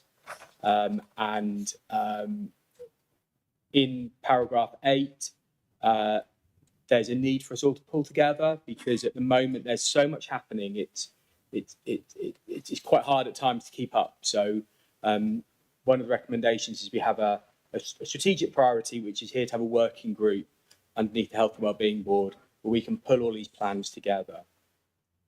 There's one thing you remember from this paper: the Health and Wellbeing Board is going to be the constant. So when we've got the other side of local government reorganisation and all the change in the system, there will still be a Health and Wellbeing Board in a city unitary and in a county unitary. Paragraph 10 just gives a bit more information on some of the asks of the system, and we'll talk a bit, my colleague Victoria McGregor-Riley will talk a bit about what the ICB is having to prepare for early new year. The paragraph 13 is again identifying that the Health and Wellbeing Board is going to be our constant, our place to come together, and that we develop a plan for that. Reasons for recommendations, we've got so for NHS guidance. Part of this, the workshop later is we're all saying the same things, which is incredibly exciting. But how are we all going to bring that together? The JSNA has identified that we should all be coming together with integrated neighbourhood working, and the local government organisation recommended in review that we have one or two main priorities. So the move would be to recommend that we have a priority for the new for next year, that is the paper. So, any questions? Thank you, Tom. I'm going to move the recommendations that the Health and Wellbeing Board agrees to a new priority of a time-limited subgroup to progress integrated neighbourhood public service strategic coordination between board member organisations, and that the Health and Wellbeing Board agrees that the Director of Public Health, in consultation with the Chair of Health and Wellbeing, has delegated responsibility for ratification of ICB Integrated Needs Assessment Strategy and Population Health Improvement Plan. That's a mouthful for this time of the afternoon, but they are the recommendations. Be under no illusion that we've had a number of issues this afternoon which are quite difficult in terms of homelessness and children's mental health. This is something that is up to us to create. This is something that we've got control over. This is something that we create our own vision of, and be under no illusion, nobody knows what it is yet. All I can say is that everybody is starting from the same point of scratch. Everybody is trying to decide what is a neighbourhood, how many people is it, what does it look like, what are the governing principles that we work to in that neighbourhood. And I think this afternoon's workshop will be fascinating for everybody's opinion on that. What I continually am keen to return to is language that we use. And people talk about communities, neighbourhoods and place. Place, what does place represent? Some 200, 300,000 people of mid-knots, south-knots, Nottingham City. what are communities? They're just groups of people with similar interests. They could be online, they can be quite disparate. So I think the word which encapsulates what we're trying to do is neighbourhood, and I'd like to see us stick to that as opposed to lose it amongst the concept of communities and place. So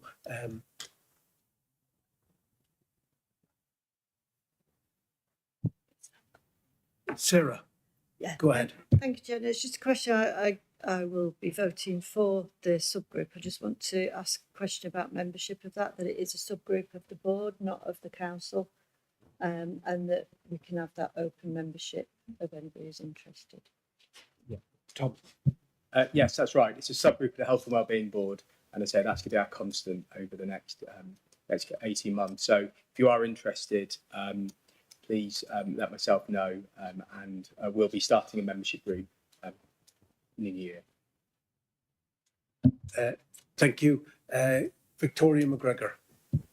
Riley. Oh, you're pushing it. Agree completely with the sentiment of the paper. I'm very happy to support, and I know that we'll go into more details. I'm just want a bit of a clarification on the word ratification. That's not exactly the guidance as currently issued by NHS England. So it's a use of terminology that will have different implications for different people reading that. And it isn't actually formally ratification of those, but it could be more of a endorsement or support that I'd be a lot more comfortable with, if that's okay. So ratification in terms of endorsement. Okay.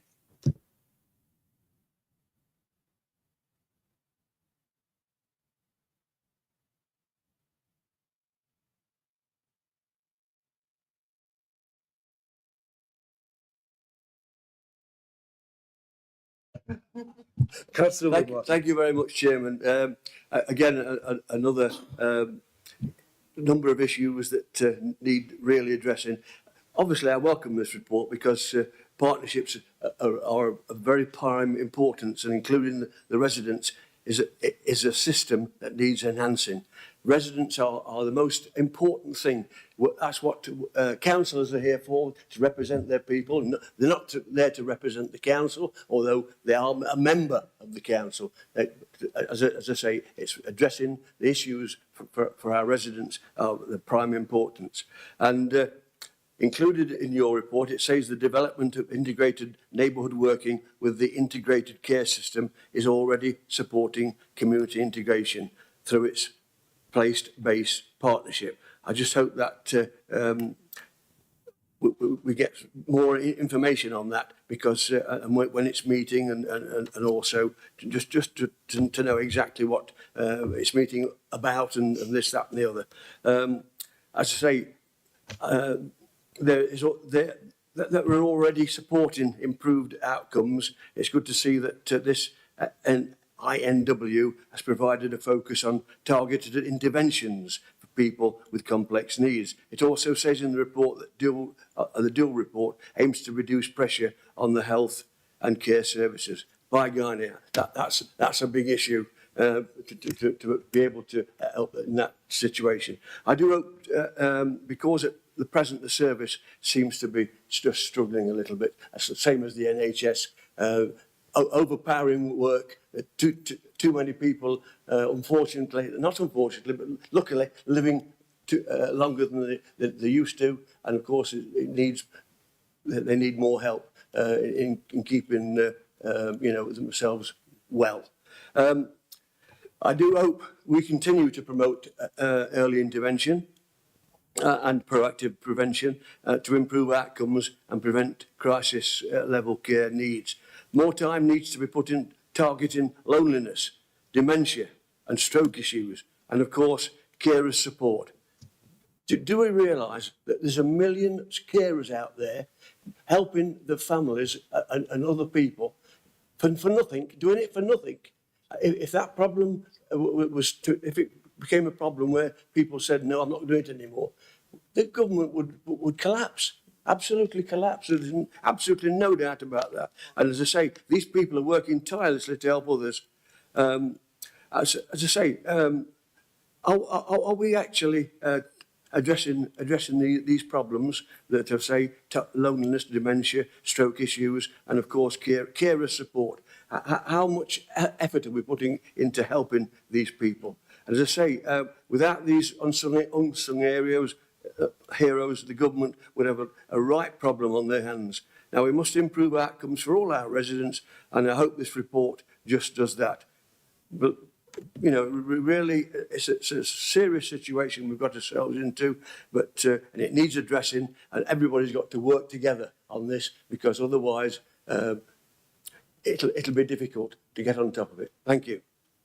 Yes, Councillor Wilmot, touching on social fabric, what holds us together.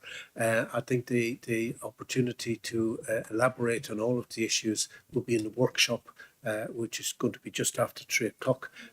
Tom, do you wish to add anything further to that ahead of the workshop? No, just thank you very much. You're absolutely right. We need to work differently and better together. And I'm a public health consultant in a local authority. I've learned about hyperlocal working and really understanding communities and individuals. The language that is in the NHS 10-year plan, which is in the ICB commissioning guidance, is absolutely about how we address, and we address some of those issues you mentioned, and we do come together. We look at the individual, we look at their caring support, their social fabric. It's very exciting where we are at the moment, but we have to deliver it, and that's going to be part of the Health and Wellbeing Board, is that we deliver it over the next 18 months in preparation for boundary changes in local government reorganisation. Thank you. I'm going to stop on very exciting. That's a good point to stop. I move the recommendations. Can we have a seconder? Thank you once again, Councillor Doddy. I'm happy to second that. We'll move on to the penultimate number 7, and we're going to move on to the Better Care Fund, which is the fund that keeps an awful lot of people in their own homes and will help us to achieve what is the 10-year plan of getting people from hospital to the community, analog to digital, and most importantly, as Councillor Wilmot adhered to, prevention as opposed to disease. The Better Care Fund, who's going to take the Better Care Fund? Is that you, Naomi? Thank you. Thank you, Councillor Doddy.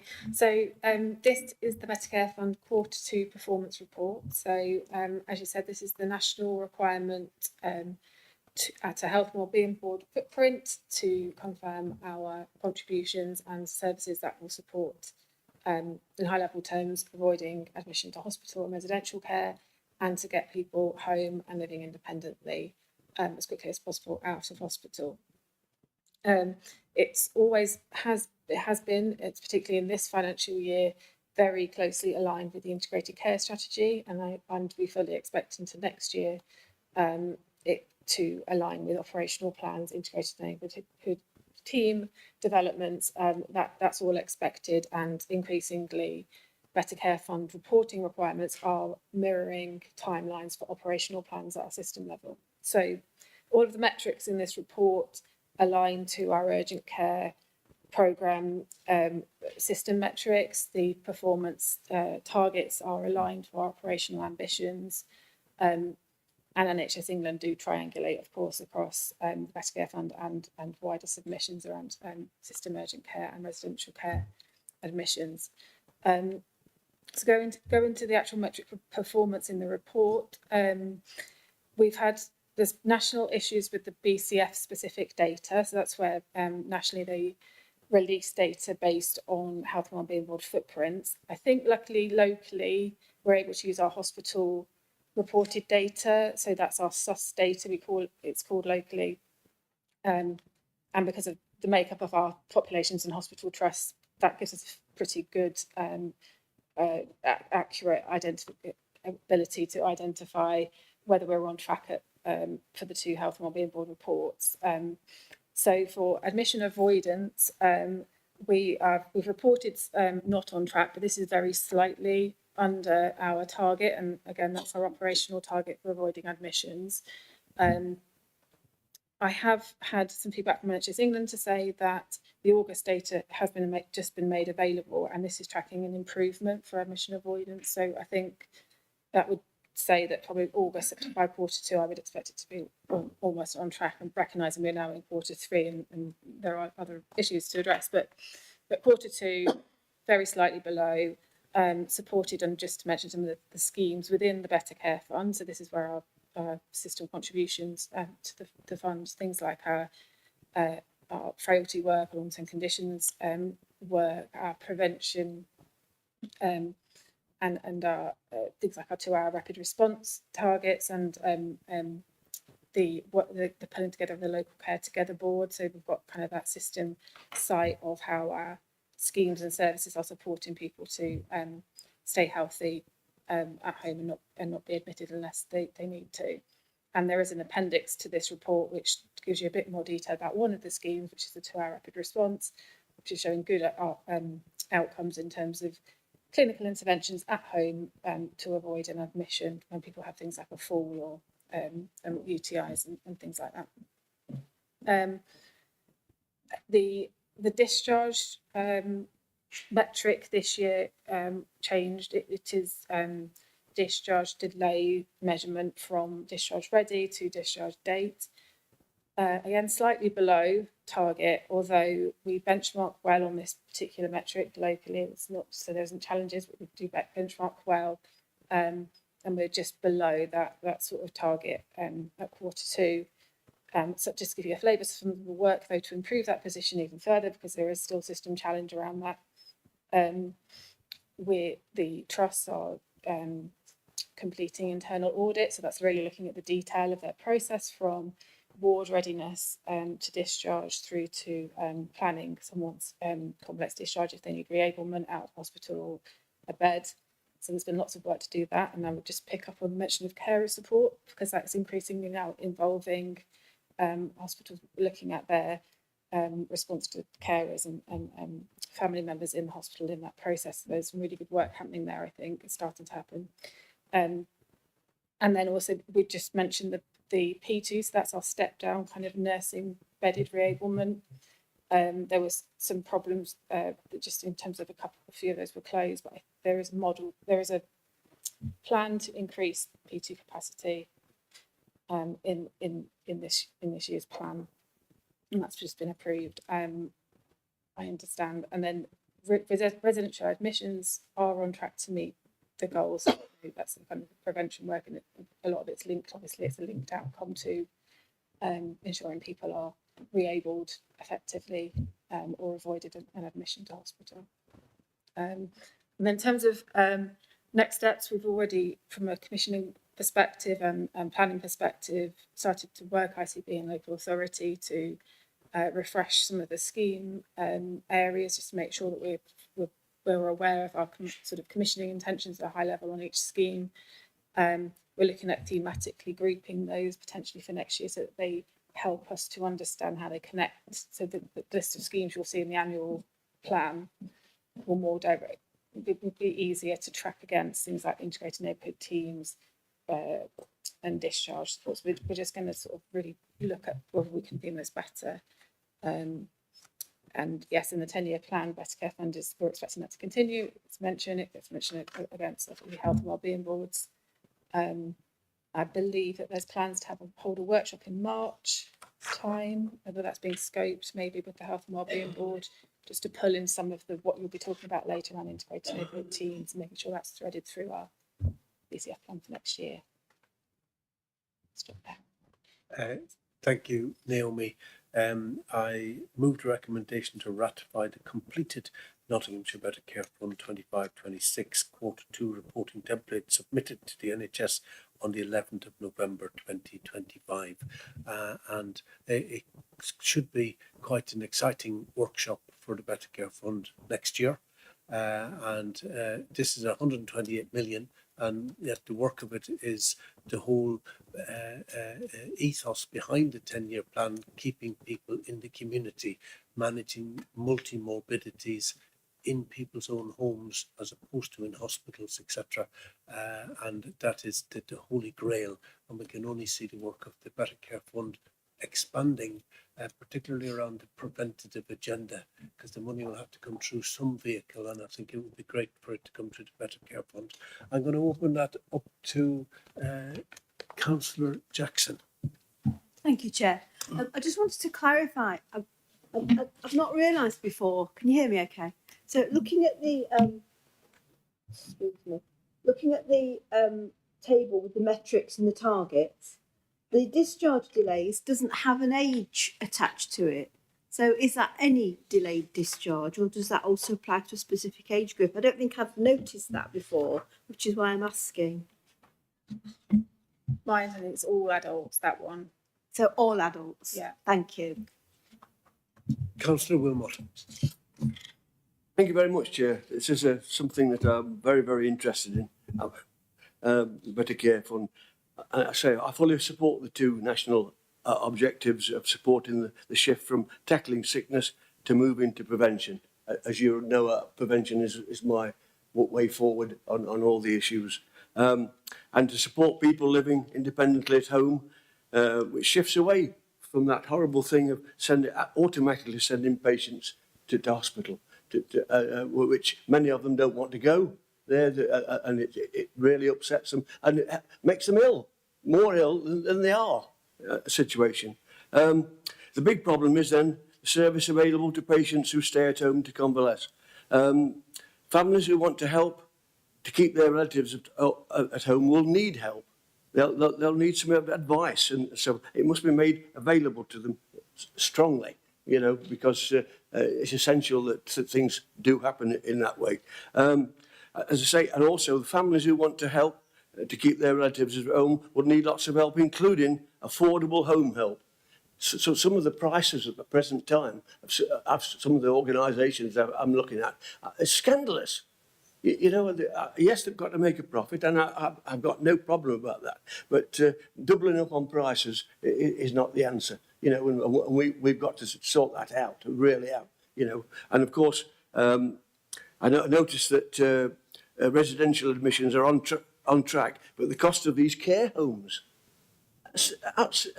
you know, incredible costs now to go into a care home. And again, I would like to know, is there any regulations governing these care homes on the pricing structures that they do? The urgent community response service and the moving forward service, I just wondered how it's performing, and are they within the budget that's been set for them? Those questions will be hopefully kindly given to us. Thank you. Yes, I think every year there's a circle of talk about how much the council reimburses for residential and nursing care. That doesn't mean that that's the price that's charged, in that there can be top-ups, etc. But there's agreed reimbursement for social care workers, etc. As per the council on a yearly basis. It's addressed. In fact, I think a couple of years ago we added £1 to every single care worker's salary. I remember us voting on it. I think it was in this. It could even have been here. But we added £1 because we thought that they needed to be shown that they were appreciated. Does anybody want to contribute anything more to Councillor Wilmot's point with regards to that? Or Tom? Oh, sorry, Naomi. I was just going to say that in terms of the performance, the last question in the appendix, it is a very healthily performing contract. 2-hour rapid response, 98% response within 2 hours, national average of being at 70%. So yeah, assured on that front. Thank you. We're going to finish with Councillor Wright. Thank you, Chair. I had to declare a slight conflict of interest. I sit on the Cabinet as Deputy for Adult Social Care, so before I say this. 3 points quickly as the time moves on. First of all, thank you for the report, and I'd like to pay tribute to all our officers in adult social care who I earnestly believe do a sterling job at a time of increased demand, increased expectations, and ever decreasing resources. Working with them is an absolute pleasure. And when Barry and I, as the Cabinet Chair, are back briefed, I am confident that every effort is made to look after social care across the region. I'm actually going to answer slightly Councillor Wilmot's question, and that's what I was trying to agitate there. We had taken a paper to informal cabinet around a new commissioning framework from 2026 as one service contract comes to an end and another one that gives us the opportunity to start, which will actually allow us as a council to negotiate both prices and oversee the quality of care in many of the areas that are in discussion. So we're very much aware of that, and that is something that up to now we've had to just pay what's been set by whoever you're commissioning from, but it's allowing us a lot more negotiation and, like I say, especially oversight of quality. The actual point I was going to talk about was discharge delays.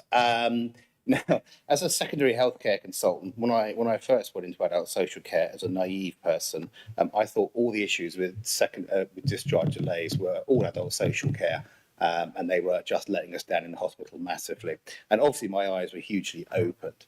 And I think in this forum, it's just important to state that actually the hospitals have a huge role to play, and I don't think they always understand the impact that an extra half hour here or so has on those delays for the person. And by example, if you've got a consultant on the ward doing their ward round and they've got 20 people and they determine that patient A is fit for discharge, if those juniors wait to the end of that ward round, have a team coffee, and then go and write that patient's take-home prescriptions, and it then gets taken down the pharmacy, you've probably built in 3 extra hours of delay. So instead of a morning discharge, they turn into an afternoon discharge. If there's any form of delay in transport, pharmacy, anything along those lines, then your goalpost shifts further and further to the right. But we end up with adult social care teams sitting somewhere waiting for someone to come home, and that delay gets pushed and pushed and pushed, and worst case scenario, it then gets binned at the last minute, which means a team is sat around to receive someone while actually who weren't coming home in the end, where they could have been somewhere else. So the hospitals and those around the table who are in a position to influence the hospital's behaviour need to take this message back. Discharge delays is certainly a co-owned issue, very much so. And there's issues in adult social care, absolutely. It's a difficult service to provide, but the secondary healthcare could do an awful lot to speed up those delays as well. Yes, thank you, Councillor Wright. I remember at one stage when people were talking about something like 150 people waiting for discharge at one stage, and only about 5 of the discharges were delayed due to adult social care and the council, and the rest lay within the hospital. There are things improving. I was speaking to a person who was discharged, and their medication followed them by taxi. So they were sent home, and then the taxi went and picked up the medication and brought it directly to their houses. And obviously in Kingsmill, you've got the nice discharge unit, which has been recently refurbished with new chairs and a coat of paint. Looks very, very good. So there is lots going on there, but it's the small things that can make the huge difference. I move the recommendations. Can I have a seconder for that, please? Thank you once again, Councillor Daddy. Happy to second that for you. Okay, all those in favour? Going to go on to the final item, which is the work programme. James Lavender, Democratic Services. Thank you, Chairman. I will try to be quick as possible with this. So if you're looking for the March meeting, we've got a lot of items on there, but we will look at prioritise some of those. So the pharmaceutical needs assessment was moved from December to the March meeting as it's a statutory duty of Health and Wellbeing Board to set and maintain a pharmaceutical needs plan. We've also added an item on domestic abuse statutory duties as well. Also included on the previous work programme and was scheduled for the 11th of March meeting was the NHS ICB Integrated Care Strategy and Joint Court Plan at 25-26 refresh, but this has been altered slightly due to the publishing of the NHS 5-year plan and then obviously the ICB restructuring, and it is now an update on the NHS Population Health Improvement Plan and the 5-year commissioning plan. And so that work programme is just for noting. Not unless Victoria, is there anything you want to add about that item?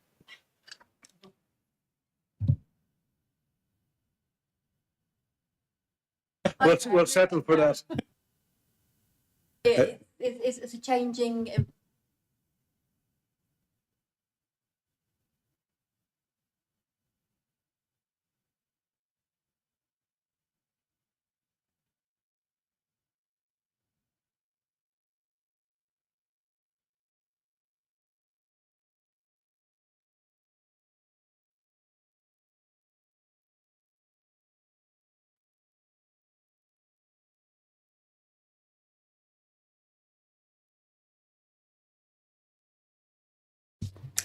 Thank you.